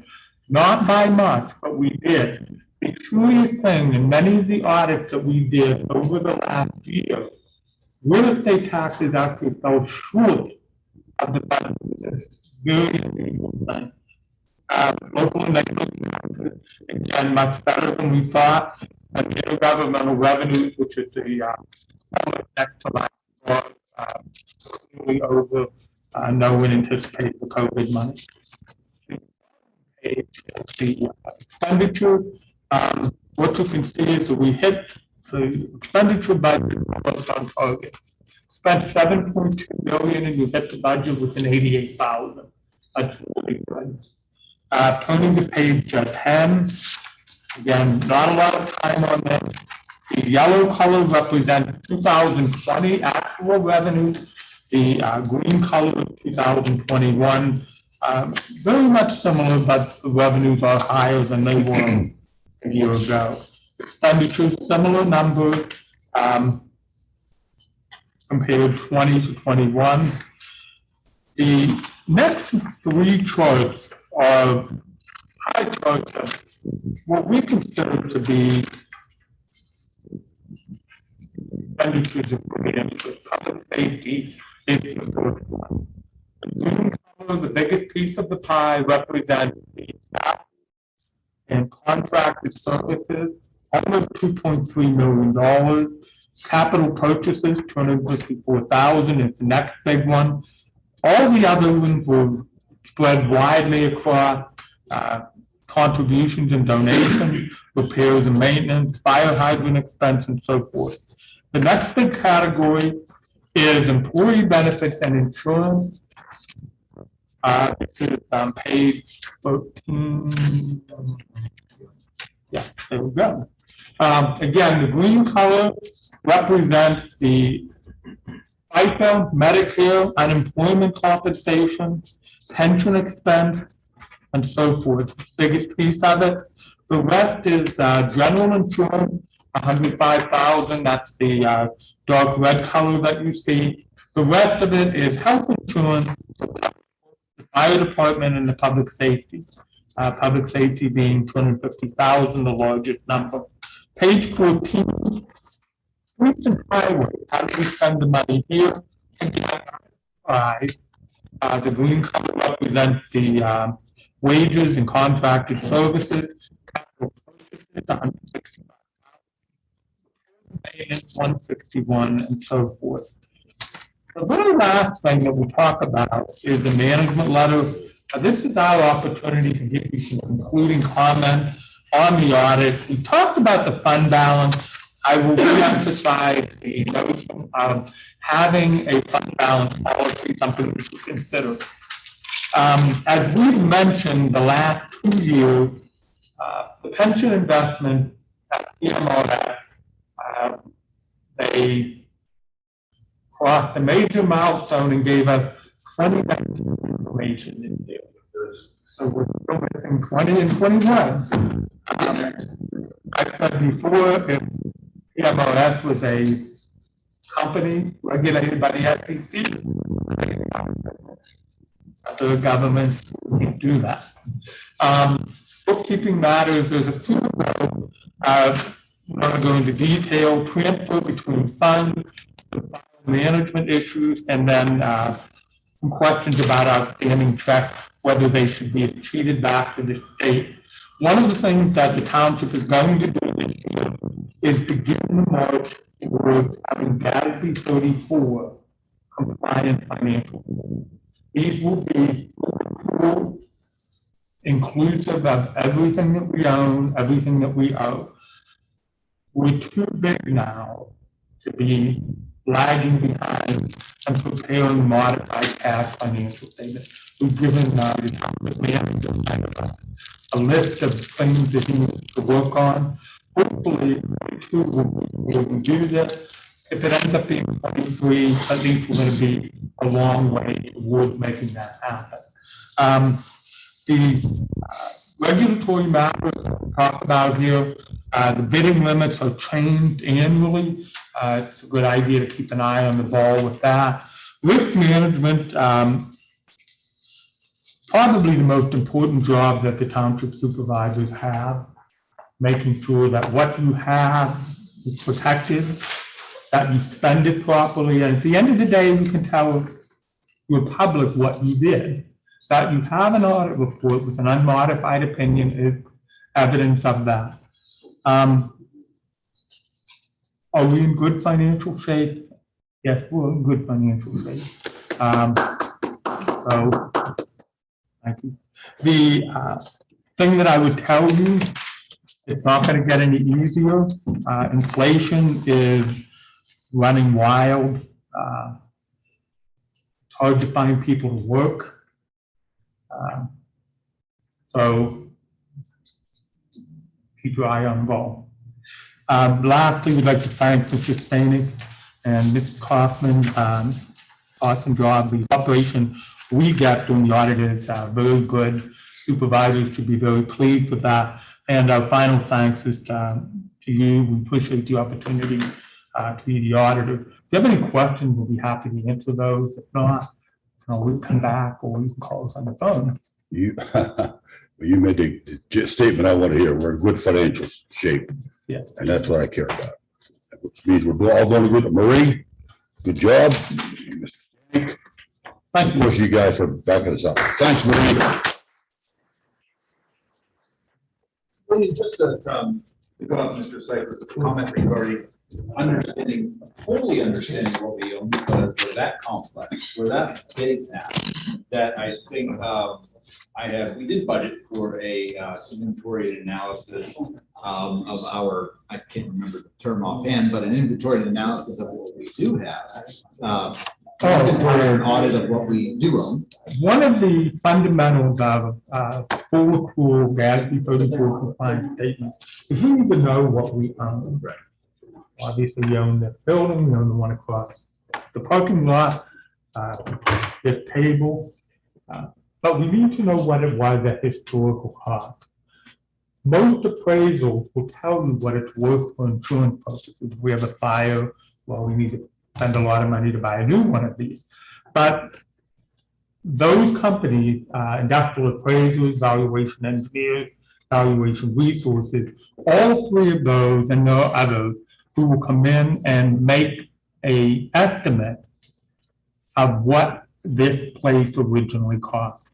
Now, there may be some records here to do that, but that's principally the hard way.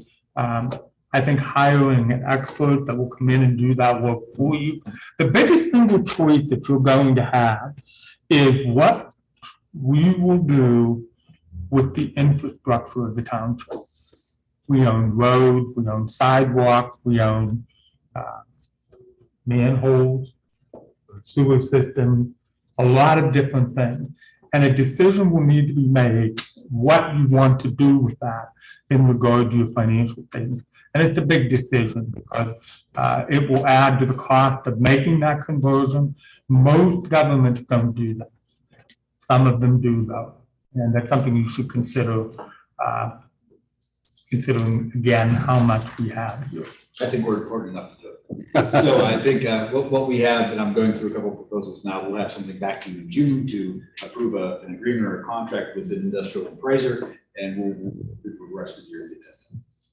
So that moves us toward, again, complying and moving forward with modern day GASB regulations that all governments are held to. And we are at that point now. We need to move forward.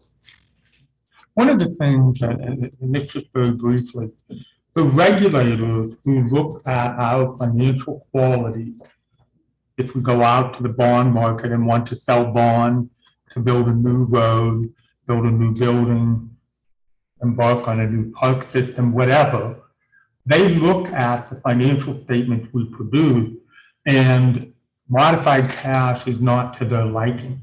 They want to know, what are our pension obligations? Are we putting money aside to satisfy those? What's our current long-term debt look like? Do we have an adequate record of fixed assets, so on and so forth? And in the long run, it saves you money because you can get a better rate in the bond market with proper financial statements as opposed to non-having them. Any other questions? Thank you very much. Appreciate it. Is it appropriate Oh, to wait a ask minute. Mr. Snyder for a question?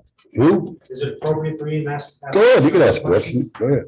Full disclosure, I'm a retired CPA, so I'm cut from the same office as Mr. Snyder. Earlier in the meeting, we approved, and I'm asking if you may be aware of the procedure here. We approved the payroll and we approved the bills after the fact. I understand the logistics behind that, but I guess the question I have is twofold. Are you aware of them never being approved? An instance, and what would be the procedure if something wasn't approved, the payroll wasn't approved or a bill wasn't approved of? Well, I think what Song would tell you, she's one of our CPAs. She did most of the work here with the staff. But basically, we take a look at payroll. We perform a payroll test. And do you process the payroll for the township? No. No. Who do we use? We're not allowed to do that. Who do we use? We use ADP. ADP? Okay. So in the payroll test, we take a look. Did Joe Smith have a time card? Was the time card approved? Was the payroll processed correctly? Was the quarterly filed? We reconcile the 941, which is our quarterly tax return, to the W-2. We reconcile that back to the general ledger. Right, I'm familiar with all that, and I would expect you to do that as part of the audit. But I guess what I'm asking is on a more current basis, if there was a payroll or a bill, a specific bill, that wasn't approved of. And again, we're approving them after the fact. When you say approving after the fact, what do you mean approving after the fact? Well, I mean, we're approving bills for the period April 16th through May 20th. Okay, I'm assuming those bills have already been paid. And now here, this is what, May 20th? Some have, some haven't. Some have, some haven't. The typical utilities are usually paid Okay, out. so there are bills in here that are unpaid, that are being approved of. Correct. But are there bills that have been paid that are Correct. being Those are approved of as the, well? those are the typical utility bills, non. So if we have an extra, Nothing big, but if we have an extraordinary expenditure, then. yes, that will go through me first. The department head will bring that to my attention. I'll go ahead and authorize to get it going. But if it's an extraordinary expenditure, it's already budgeted for. The board's already allowed us to go ahead and plan and pursue that. they approve a motion at the end of each year that sort of allows us to get the ball rolling on those extraordinary expenditures, and then we bring them back. If it's Unexpected expenditure. if it's unexpected, I'm usually on the phone trying to get something done. Yeah, From the supervisor. correct. Trying to get some kind of authorization. Again, I'm just trying to understand the procedure. It'll go through myself and Marie. Okay, good. Thank you, sir. Thank you. Okay, thank you. Thank you very much. Okay. We're going to, number B, public hearing to consider amending property maintenance code to establish a code enforcement ticketing system. Mr. Stanley, going to give a briefing before I turn to Mr. Makel. Sure, on February 8th, the non-legislative meeting, building official Scott Ekman, code enforcement officer Troy Lucas presented a proposal for instituting a code enforcement ticketing system for common violations generally referred to as quality of life violations. Following the presentation and ensuing questions, it was a consensus of the board to have staff prepare an ordinance to institute a similar system in the township. At its May 10th non-legislative meeting, the board, following a discussion of the matter, directed staff to prepare the ordinance to be considered this evening. So the current protocol for violations is to send notice to property owners that are in violation, and if they do not respond within a prescribed time period, issue a citation that would then force the violation to go before the magisterial district judge. However, the time involved in scheduling the hearing of the state correct violation, which may or may not be extended for breaching compliance, takes approximately 6 weeks. A ticketing system strategy would streamline the enforcement process with the goal of faster compliance. Should the proposed ordinance be adopted, a ticket would be issued immediately upon the violation being reported. A $50 fine would be assessed, and the violator would be provided a certain amount of time for the violation to be brought into compliance. In the event the violation was not corrected and or the fine did not be paid, the citation to the district judge or the magistrate judge. The process would proceed as normal and another 6 weeks. Violations brought into compliance within the initial timeline allows us to reach people easier on some of these mundane violations, high grass, garbage rubbish that you pick up. These things can be fixed rather quickly.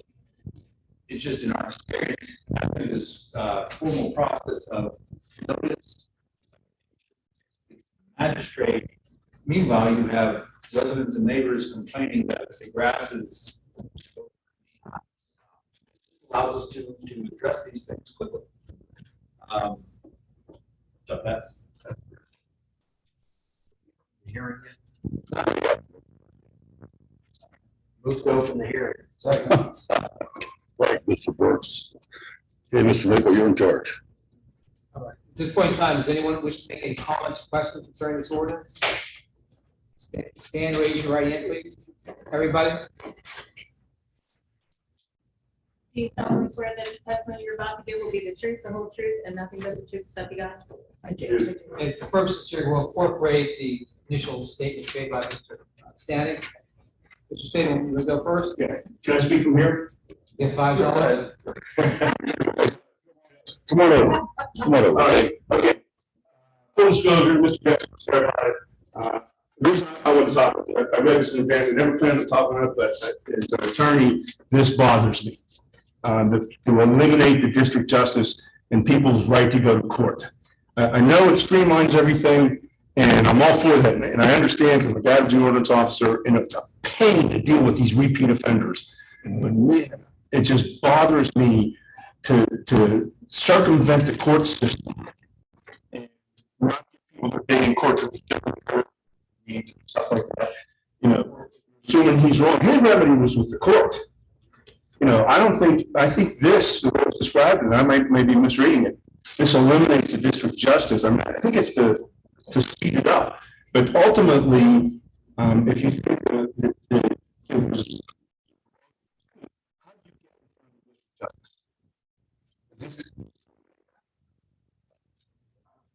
No, it doesn't. Okay. What it is, it's a quick way of trying to get people to come in compliance. Okay. You don't want this. Guy coming back to the office, right? He Yeah. can put that there when he cites it. Okay. But it's, I don't as I read, It's becoming a common occurrence for municipalities to adopt the situation. It's just, so you have people with high grass.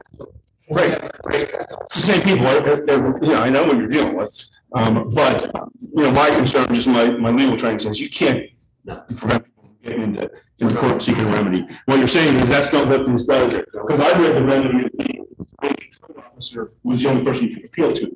No. Before we go, that's really far, I'd like Scott to come up and explain the ordinance, okay? Scott, will you come forward, please? Yeah. Tell us what you've been going through right now, as far as presently. Presently. You sworn in, state. Scott. Scott Heckman. Do you solemnly swear that the testimony you're about to give will be the truth and nothing but the truth, so help you God? Currently, Troy Lucas, our code enforcement officer.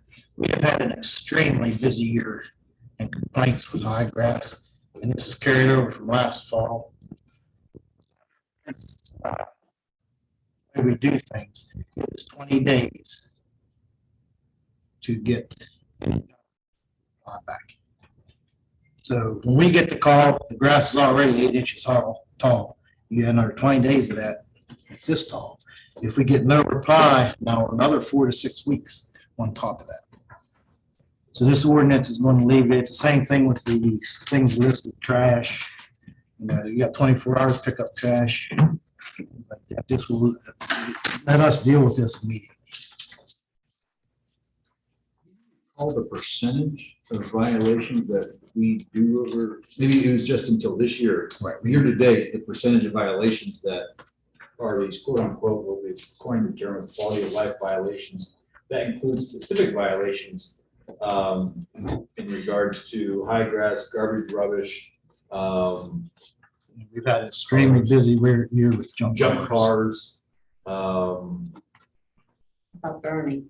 And swimming pools at burning and to fire. That's what we don't do. Yeah. So I think what I remember, what is that number? That number, Jim? I didn't see it. It was 70-some, it was between 70 and 80%. Yeah, between 70 and 80% of our violations are very time consuming, where they should be fixed immediately. And these are some of the more challenging issues that we're having with the process. Mr. Heckman, when you go to the district justice, when you file the citation, is it normal for the district justice to say, we'll give another 30 days to get cleaned up? And this is a way to obviate that. Correct. And the majority of municipalities also have the same type of warrants. Yes, because this surrounding municipalities, we kind of copied it. All right. Anything else from Mr. Heckman then? Board? All right, thank you, Mr. Heckman. One more gentleman needs to be sworn in, okay? You want to stand up, please? He's an esteemed gentleman. Yes, he is. Jack Felix, Do you Fisher solemnly- Road. do you solemnly swear that the testimony you're about to give will be the truth, the whole truth, and nothing but the truth, so I help do. you? Hey, Jack, come on up, will you, to the podium? I got a rescue letter from Lucas. I had a sign for it.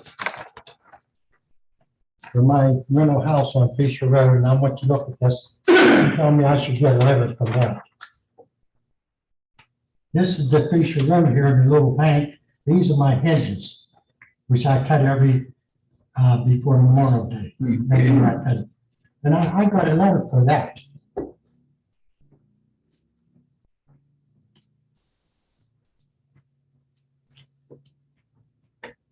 Looked like you took a picture up to the sky when you took the hedges.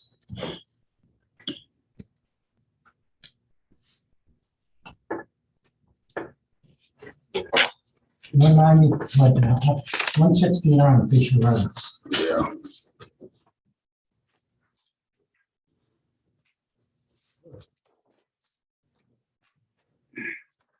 That's not actually your property, that's the right. It's I own it. I understand that. The area where they cited you, is that part of the right of way, or is that your? Part of it's Fisher Road, I think. Where my hedges are. Where does your property start? At the hedges? Well, 16 foot from the center of the road over township property. I get that, but where is that in relation to? Well, right below the hedges, it starts. Right below the hedges.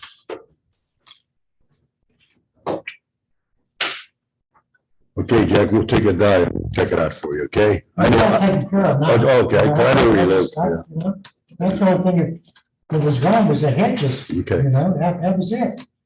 okay. And I cut them every year, twice a year I cut them, you know, Okay, we got you. okay? Okay, thanks a lot, Jack. Thank you, Steve.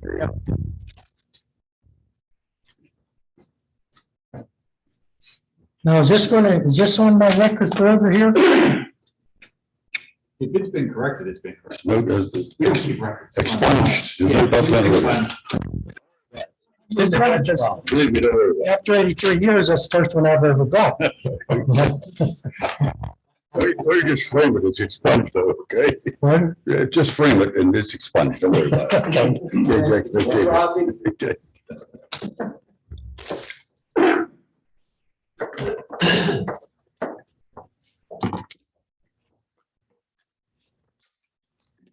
Cynthia Ann Rossi, 99 Zedeker Station Road, Washington, Pennsylvania, also known as Tower Hill Farm.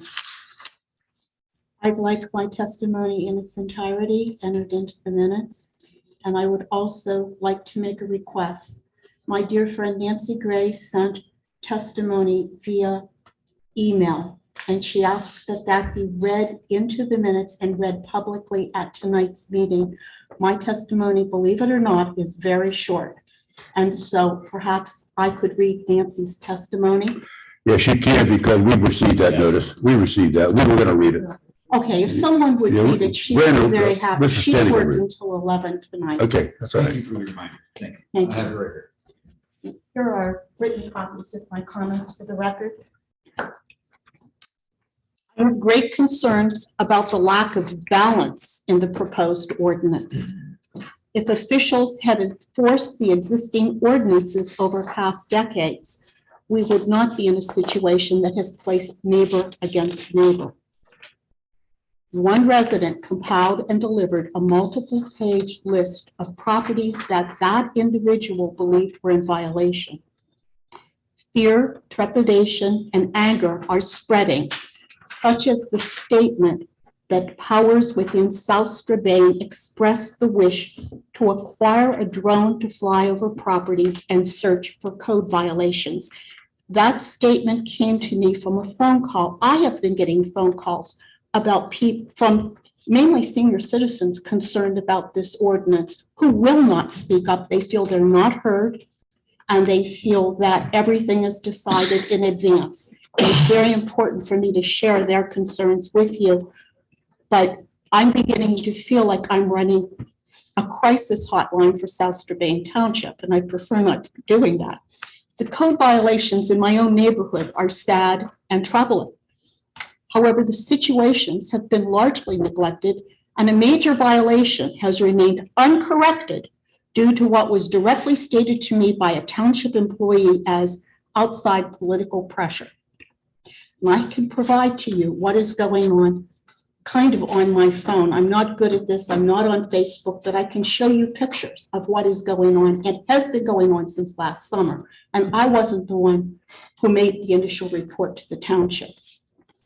There are other such ordinances within our Commonwealth. I have read over 50 of them for quality of life ordinances within, and I stayed only within the Commonwealth of Pennsylvania. Most do not circumvent the democratic process. Most allow a person receiving a citation to file an appeal within 10 days directly with the local magistrate. The lack of this option puts inordinate and undemocratic power in the hands of the accuser, because the accuser is being asked to make these determinations and, carry this forward. This is not the America that I was raised to respect. Thank you. Questions? No, thanks. Cynthia. If anyone wants to see what is going on, I just wondered what the statement that pirates within South Strabane expressed and wish to acquire a drone to fly over property where? I got, Who said that? that was a phone call Who that said that? I cannot give Who that. said that? I will Was not it give one of that. our supervisors that said that? No, a Okay. person called Because and we're not, that said, was never discussed, that was never, this has nothing to do. Right. No, we're not getting a drone. Just so you're thank aware. you. I'm very glad to hear that because this person was outraged. Any questions for Ms. Rossi then? I don't have a question of her, but related to her. Does the resident not have the right to appeal? Yeah. The citation? Yeah, absolutely. Yeah. They can appeal, but after they go through this process, they can't have the appeal process that they have in many other municipalities, which is you get the letter and then within 10 days, instead of dealing with your accuser, you go to the magistrate and ask for a hearing, which is certainly shorter than what you have been doing, but it gives more of a democratic process to what is going on. I think It it's much says more right here fair. in the one section, any person who receives a ticket for an offense within 10 days may appeal. They appeal to the accuser, not to the magistrate. In our ordinance, they don't appeal to the magistrate. They have to appeal to the accuser, who is the code enforcement person who makes all of the decisions. It is much more democratic to do what many other municipalities are doing, which is you go down to the magistrate, you file your appeal, you have your hearing. Well, how long does that take, Scott? That's the problem, correct? 20 days. I mean, they won't even hear it for how long? It'll take 20 or 30 days before they even hear it. And then they'll give you another 30 days, so you're talking 2 months. By that time, the grass is gonna be a hayfield. Is there any point in time when the resident can in fact appeal to the magistrate? I'm assuming you're looking at section 5 on page 3. And this is what it says, any person, firm, or corporation who shall fail, neglect, or refuse to comply with any of the terms and provisions of this chapter, I mean ordinance, or any other regulation requiring pursuant hereto and authorized hereby shall upon conviction. That means the only way you can be convicted is if you have a hearing before district justice on the charges exist. You can only be convicted if you have a hearing. And you have to be, there has to be. You're saying the only way you can have a hearing is if we demand the hearing, not the resident. It's not what it says there. It says based upon that person to be convicted. I'm assuming. Go ahead, Mark. Can you refer to section 172-10 appeals? So our code enforcement officer would write the citation of the ticket for violation. The appeal would be to the building official, which is a complete and total different person. It's a person that receives the code enforcement officer. So that's where the appeal process is. He appeals to the code enforcement. But actually, the only way you can be found to be ordered to pay a fine or be subject to the ordinance is you have to go before district justice. So basically, if you don't pay the fine, you don't comply with this. The only thing that has to happen is you can only be enforced by the district justice. Right. I mean, it could be more artfully crafted, the language, but that's how the process is. You can only be convicted if you have a hearing before the district justice. District justice can't find you guilty of grass cutting unless you have a hearing.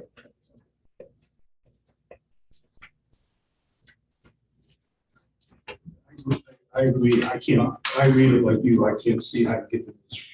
Well, but you I know that's the intention. You get there by refusing to pay the If you refuse, fine, and right. then they have. You don't pay the fine or don't do what you've been ordered to do, you'll get there. Court of last resort was the code enforcement person. These ordinances were created by the DCED. They put these things together. But you know as well as I do as an attorney, the only way you can be convicted is before district justice. Right. Seemed like we were trying to circumvent that. That's why I was reading that. So you can't circumvent it. Okay. No, you can't. All right. Then why do the other municipalities have wording in that section that is different from ours? I can't tell. I've drafted these before for other places. I mean, I can't say why, I don't understand why, okay? But you can only be, Ms. Rossi, you can only be convicted if you have a hearing before district justice. Randy could say you're gonna pay a $50 fine, if you don't pay, what happens? Get here. They're gonna turn it over to the magistrate, that's the way it is right now. You file a citation. And you file a citation, you can give it to the court. The purpose is because people were getting, again, the DCD created this a number of years ago. This is what they call quality of life situation. And it's basically trying to get people to get off their butts and do things. But you still can convict before district judge. Okay? But there's an appeal process in there. The appeal process, he goes, if Mrs. Zipka doesn't like what happens, she appeals that process to the code enforcement. She appeals it to the building official because code enforcement wrote the ticket. So say, and I could say, for example, there's an issue, the code enforcement wasn't aware of the issue, the person wants to appeal it, it's an understanding issue, then the building official would have the authority to go ahead and withdraw that and get it corrected in another amount of time. And if a person thumbs their nose up at the situation, then you have to take the advice. Right. So say, for example, if the person was sick for a time period, just couldn't get to it, well, call in, explain the issue, and the building official would make that decision whether to move forward with it, or if there's evidence there enough to go ahead and withdraw it. And so it would start there. And then if there's no response, typically we get no responses from some property owner, and that's what tends to be frustrating. So if there's no response, which is typically what happens, then we're going through the magistrate process at the end of the day. But once the repeat offenders figure all this out, aren't they going to just not pay it and let it go to the magistrate and you're going to be in the same boat?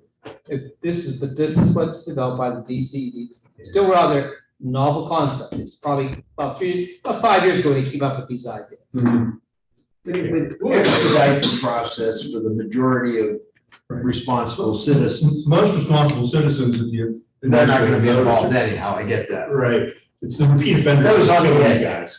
This is the people in the middle. Mr. Phoenix. Okay, Mr. Rick, I'm going to allow this time since Ms. Russ requested, plus we have it in house here. Let Mr. State, it's great. Let's read it, okay? In the following paragraphs, please find my letter in opposition to the proposed ordinance. I am scheduled to work from 6 p.m. to 11 p.m. on the night of the public hearing. Appreciate it being read in the record. Democratic governments limit power vested in any one person or group in order to create balances of power. They recognize differences of values, interests, abilities, and needs among people, and recognize that where power is not fettered by time and process, abuses of power may occur.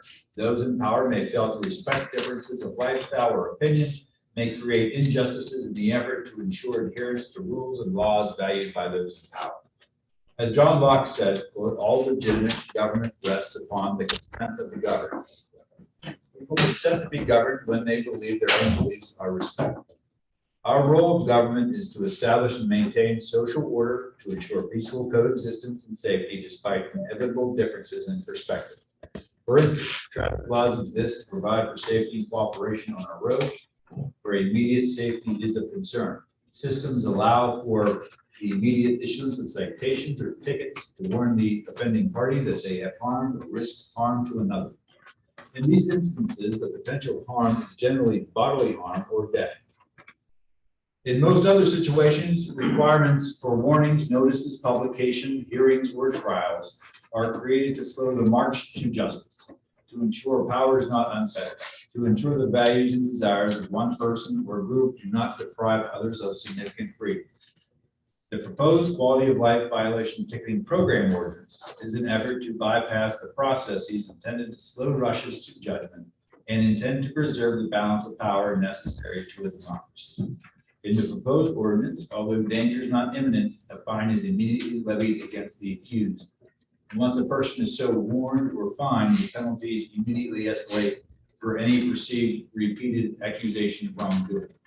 The township's assertion that it is too costly and too time-consuming to follow the procedures that slow justice is an assertion that they deserve the greater portion of power and that the cost of disagreement should be borne predominantly by those who dare to disagree. The ordinance is ripe for abuses of power. It allows for targeting of certain people or properties It vests too much power for immediate fines in the code enforcement officer. It presumes the guilt of the accused. It also for vengeance. It allows for vengeance and conflicts between residents or between the township and residents. And most importantly, it sets precedent for other ordinances which bypass the very process he's established to maintain a balance of power in a democratic system. I stand in opposition to the quality of life violation ticketing program ordinance and to the expansion of township power as represented. Sincerely, Nancy Gray. Okay, Zipko, you're the last person to go. Yeah, that's Z. Zipka, last letter now. She's used to it, I'm used to it. alphabetically challenged. Yes. My name's Lainey Zipka. I live at 729 Gary Road, and my comments have to do with the wording of this. I spent 44 years as a nurse. I worked in acute care settings all the time. None of these offenses create quality of life problems, okay? It is value of property, anything else you want to call it. I have never known a patient to be admitted to the hospital because they drove past 3-foot high grass. Okay, that's not quality of life. It's a semantic problem. Yeah. Then what was your recommendation? What should we call it? To change the word. To what? Maintenance, property value, not quality of life. Okay. Penny mentioned burning. That is quality of life. People would end up in the ER from breathing, okay, but not from seeing grass. Correct, that's the DCD gate. DCD. Oh, that's DCD's word? DC, that's what they came up with these ideas. Wow. It's quality of life. Yeah. when it comes to a neighborhood. I get it, but I also get what I you think that's where the thinking came from. What? When like, it's a quality of life issue, I'm not speaking for DCD, but I think we got our head around it. It's a quality of life issue when your neighbor has someone that's not taking care of their yard, it's 12-inch grass. But that's money and value. That's not life. Life is not money and value. So Thank you. I find that offensive. Thank you. Anything from the board? Before we close the testimony, is there a motion? So, I'll say first. Yeah, I got a place to have it. Good. I had to, I know there's been a lot of talk. Mr. Morgan said he got $100, $600. I don't see that in here. Somebody else said that it could. That's in our regular property maintenance code. There's a range between $100 and $600 for fines, and they're usually levied by the magistrate. Yeah. Okay. So it's gotten that way. Manager asked us to put the tax file. But he can only load it too. If he decides from zero. Okay. And then the other one, I think I heard this is not 100% sure. So I'll pick on Mr. Felix. He got the letter. He took care of it in 8 days. Does he still have to pay the $50?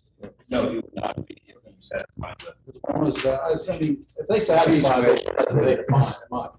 The $50 fine, no, it'd be. If we would. So if they take care of it within 10 days, it goes away.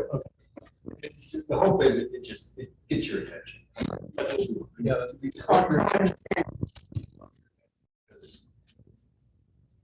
What we experience Hey, throughout Mr. Baker, you need to put Cynthia's record in, that's great. I have, Yeah. it's two, so most places do.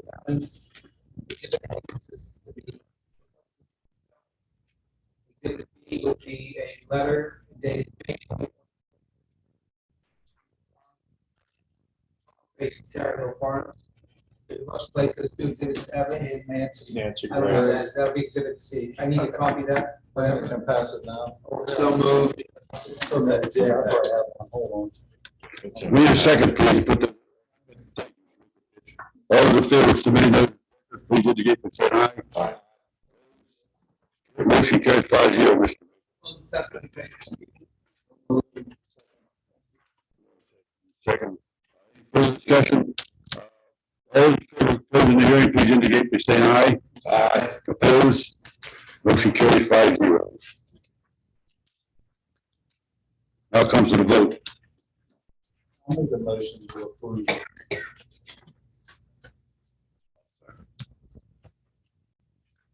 We're first with a second. Any further discussion? All please indicate by saying aye. Aye. Opposed? Motion carries 5-0.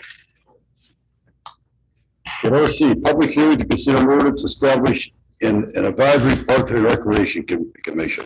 Mr. Stanek, will you give a briefing before I turn over to Mr. Maple?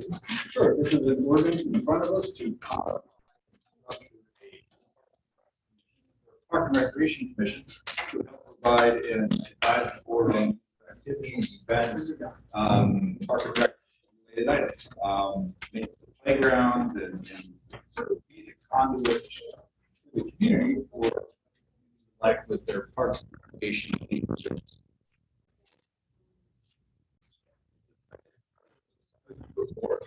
That serves staggered terms, 5 years. We're closely with staff and board as we move through this new vehicle and see what kind of programming and kind of events we can start doing.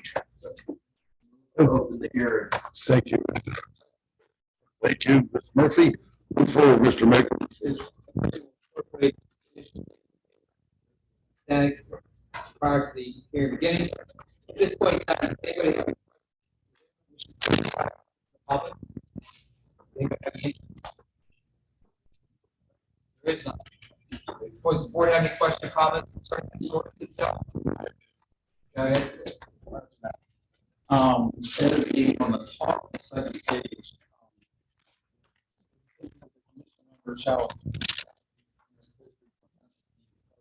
Services, which I absolutely agree with. But Pennsylvania state law says they also need the state police. They also either need to sign an affidavit like this one, if they lived there for 10 years, or the FBI.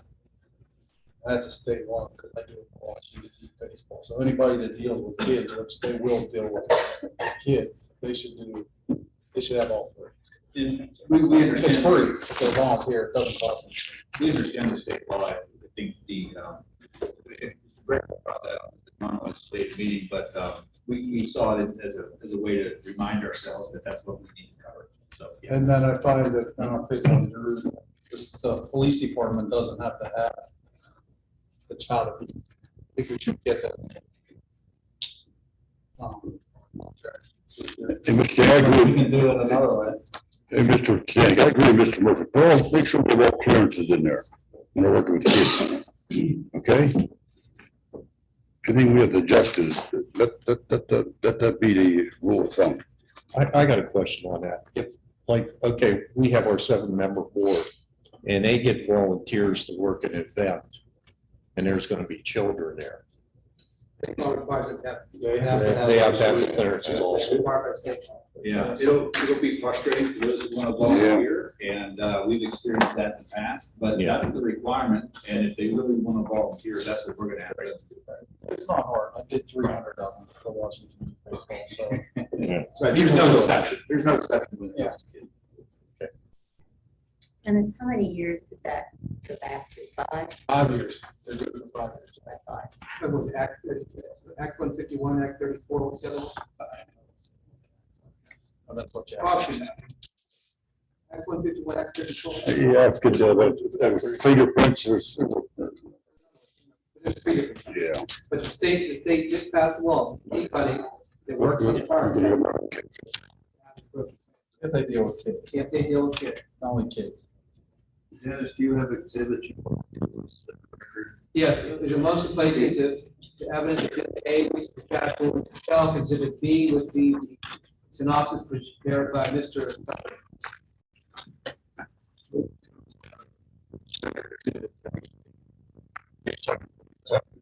Thank you. Further discussion? All in favor, please indicate by saying aye. Opposed? 5-0. Motion closes testimony. So moved. Second. Thank you, Mr. Murphy. All in favor, close the hearing, please indicate by saying aye. Opposed? Motion carried 5-0 to close.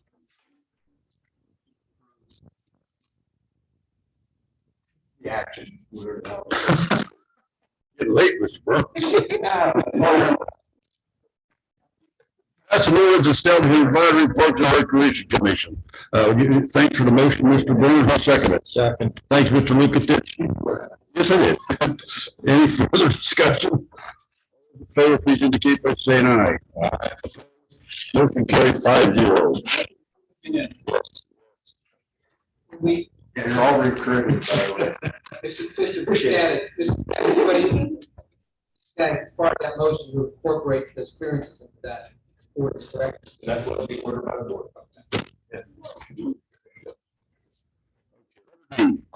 Resolution for final minor subdivision approved from Scott Murphy for the Scott Murphy Consolidation Plan located at 607-639 East National Pike, further identified as parcel number 600-012-00-00-0001-00 and 600-0-02-02-0022-00 in the A1 zoning district. That's officially recognized, Mr. Stenick. Okay. Could you repeat that? Okay. We have a subdivision application from Mr. Murphy. This is a property with a little over 10 acres that sits alongside East National Pike, about 40. And the whole goal with this application is to consolidate to allow them to build an accessory structure to the existing. Move to approve. Second. Okay, first and second, any further discussion? Is Scott here? Right here. Oh, hello. Yeah, just to let you present, I appreciate that. You come over, okay? Okay, all those in favor of the motion, please indicate by saying aye. Aye. Opposed? Motion. I abstain, remember? Yes, I do remember. It's 401. Okay, 401. One abstained, okay. Thank you, and thank you for coming over. All right. We appreciate it. Okay. Scott, we should have the building. Okay, I can pick it up, whatever you guys said, I'll be there. Okay, great, thanks. Scott just told me it's ready for pickup tomorrow. Okay, great. Thank you. Okay, good. Okay, order motion authorize a letter of support and pledging $2,500 in support of the Chartiers Creek Highway Trail project. Go ahead, Mr. Stenick. I'm gonna ask Sam, because he's been so patient. Oh, okay. Sure, yeah. You had to wait a long time, I'm sorry. That's all right. I've got copies of detailed maps here, and as I saved the best for last, leave you guys for last meeting, I'll be having the topic, so you can keep a map here. Just kind of larger one. The goal is to build a trail for pedestrians, similar to the Montour Trail, and connect South Point all the way down through all the communities along Chartiers Creek and the I-79 corridor, down through to the city of Washington. And that, of course, includes South Strabane. I appreciate the support. Like I said, we're raising $25,000 in local funding right now. We are potentially tonight at that $25,000 goal. And that's $25,000 will be a 15% community match for a application to DCD Growing Greener, Greenways Trails and Recreation Program for a feasibility study to dive into all the thousands of properties along here, the different things we'll have to go through, the permitting issues, the future management structure, potential costs, and some of the environmental concerns with creating over 22 miles worth of trail for pedestrians in the community. Be glad to answer any questions. Also, lifelong resident of South Strabane, right over on North Main Street. So good. Thank you very much. Could you just mention why Harshman is doing this? Yes. So I also work for Harshman CE Group, a local engineering company, and about the MS4 program at Township. And we kind of took this on as a personal project. I volunteer with the Washington County Watershed Alliance. I'm the current president of that organization, and a lot of groups have approached us over the years about a trail along Chartiers Creek. Most of that's been approached Bridgeville. As I mentioned, I'm a resident of the Bridgeville area, so I'm interested in trying to bring the regional trail network down through towards communities closer to where I live personally, and also for everyone in between. If we connect to the Montour Trail system, we'll be connecting into the Great Allegheny Passage Trail and also From there, the canal trail that runs all the way to Washington DC. So in the future, you could be able to ride from South Strabane to Washington DC. That sounds great. Would you point out, show me where it hits South Strabane? Yes, so right here at Racetrack Road is kind of where it starts, and then it runs along the northern and western borders until it enters Canton Township around Oak Grove Road. So it runs along Racetrack Road behind the Charlie Museum and past the Art and Fairgrounds, and then on down in towards the city of Washington, some other locations. Okay, good. Sounds good. Motion, please. Thank you. I got two. I got Mr. Byrd. Okay, Mr. Murphy. Do it. Okay. Any further discussion? Any questions? Any? Okay. In favor of the motion, please indicate by saying aye. Aye. Opposed? Motion carried 5-0. Thank you and congratulations.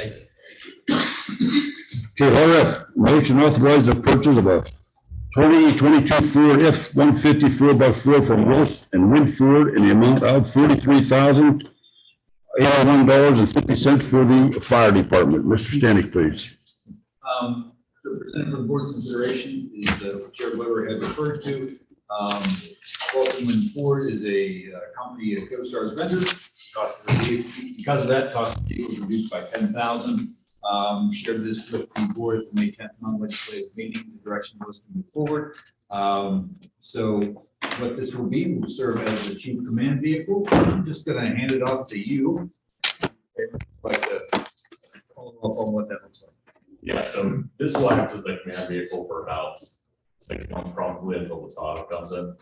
After that, it will be primarily a support vehicle for the fire department. So we currently do not have any pickup trucks that are open bed, which is pretty essential in most of the operations that we do, our daily operations, as well as cleaning up after a fire, just transporting things from fire station to fire station. So this would be able to facilitate that as well as assist us in moving personnel to fire scenes. Move to approve. No second, please. Second. Thank you. Any further discussion? All those in favor of the motion to purchase the truck, please indicate by saying aye. Aye. Opposed? Motion carries 5-0. Letter G, resolution for the disposition of specific public records. Mr. Stanek? So again, from time to time, we come before the board and chosen to dispose of some records. I think some of this is just annual cleaning out, and some of this is just some things that have been just low-hanging fruit that's easy to get at in other holes. So moved. Okay, Mr. Thanks, Mr. Lukatich. Just one point, Mr. Stanek. Give a statement on number of you have to hold these records, dispose of them. Is there any? Yeah. Just not individual, but just say 7 years, 10 years, that type of thing. Yes, so we have sanitary authority audio cassettes that date back from 1989. The policy asks us to retain this for 3 years, so that's on here for destruction. There are several agreements and contracts back from the 70s and 80s that retain for 6 years, and then you can destroy them. However, those are things that are no longer in play at the township, and they're no longer applicable. Okay, thank you very much. Those are the two big ones. Second, call the question now. Let's, all those in favor of the resolution indicate by saying aye. Aye. Opposed? Resolution carries 5-0. Letter H, resolution of the personnel policy manual for non-uniform personnel. So the personnel policy is being presented to the board for an amendment to reflect the changes to the public works contract that was approved at the last meeting. Thanks, Mr. Murphy. Second. Thanks, Mr. Lukatich. Any further discussion? All in favor of the resolution, say aye. Aye. Opposed? Resolution carried 5-0. Letter I. Motion to approve a tentative agreement between South Strabane Professional Firefighters, IAFF Local 5006 and South Strabane Township. Mr. Stanek, a briefing. Sure. We worked long and hard on this, so it's probably since beginning of fall last year. And this is sort of representative of us moving into the future with a new fire department and a new system. 24/7 system with emergency services and fire rescue and protection. And you can see me smiling because it looks good from this perspective. So I think what this is a lot of hard work, a lot of compromise, and the union had ratified and signed today. Good. Thank you, Mr. Burns. Need a second, please. Second. Thank you, Mr. Lukatich. All those in favor of the motion, please indicate by saying aye. Aye. Opposed? Motion carries 5-0. Letter J, motion awarding the bid for the Tanger Boulevard reconstruction project to Youngblood Paving of Wampum, PA, in the amount of $574,000, 510. Mr. Stanek? So earlier this year, we had surveying, design, and construction oversight work for this project was awarded to KLH in the amount of $25,000. The design work was completed, the project was bid in the April 26th, April 29th Observer Reporter edition. The bid opening was held at the municipal building on May 19th at 2 p.m. 5 bids were received. The lowest acceptable bid from Youngblood Paving in the amount of $574,510. Cost of the project results in a contribution by the township from its liquid fuels fund in the amount of $34,510. I emphasize that because this project is being funded through DCED, county local share funding in the amount of $440,000 with a developer donation of $100,000. Move to approve. Thank you, Mr. Burns. Second, please. Thank you, Mr. Mango. Any further discussion? All those in favor of the motion for Tanger Boulevard, please indicate by saying aye. Aye. Opposed? Motion carries 5-0. Letter K, I need a little help here, Mr. Stanek, fill the blanks. Oh, sure. This is a award for the bid on Cameron Road resurfacing project in the amount of $157,900.96 to Felino Construction of Oakmont, PA. So this road program is a complete mill and overlay and base repair as needed for Cameron Road, which we hope to start this summer after school is about done. So we'll be on it this summer and looking forward to that. Okay, thank you very much. Need a motion to approve, please. So moved. Thanks, Mr. Murphy. Second, please. Second. Thanks, Mr. Lukatich. Got two real fast one. This is getting paid by Liquid Fuels. Yes, sir. Okay, and then just out of curiosity on both them projects, they're milling both of them? I can't speak for Kim. We Yeah. don't get involved in You that. didn't have any involvement. You said it's Yeah, getting milled. it's You're getting- Tanger is getting it, yes. They selling the millings or are they theirs or are they the township? Cameron Road, the bid was put out that we want the millings and they're gonna haul them down to Zedekar. Okay. And I was just curious. Tanger is the responsibility of the contract. Okay. Okay, let's, all those in favor of the motion to award the bid for Cameron Road, please indicate by saying aye. Aye. Opposed? Motion carries 5-0. Letter L, motion to establish a stormwater easement at 90 Enterprise Road. Mr. Stanek? So we had discussed this with the board at the non-legislative meeting on May 10. What this is an easement, and those documents have been, the survey's been taken, but it's taken some time to actually prepare it. We don't have that documentation for you. So what this is getting a 20-foot wide stormwater easement down the side yard of the property at 90 Enterprise Road. If the board would like to table this or move to next month, that's fine. But I would go ahead and ask for the board's authorization and formal motion and pursuant to the township solicitors and the township engineers liking of the contract and the agreement. Move to approve. Okay. And we need solicitor and engineer. Okay. Okay, we have a second, Mr. Grego. All those in favor of that particular motion, please, for stormwater easement, please indicate by saying aye. No, that with the, Pretty quick permit, 40 foot. Put that on a motion too? well, yeah, and then he still has to correct, you still gotta approve it, and you gotta approve it.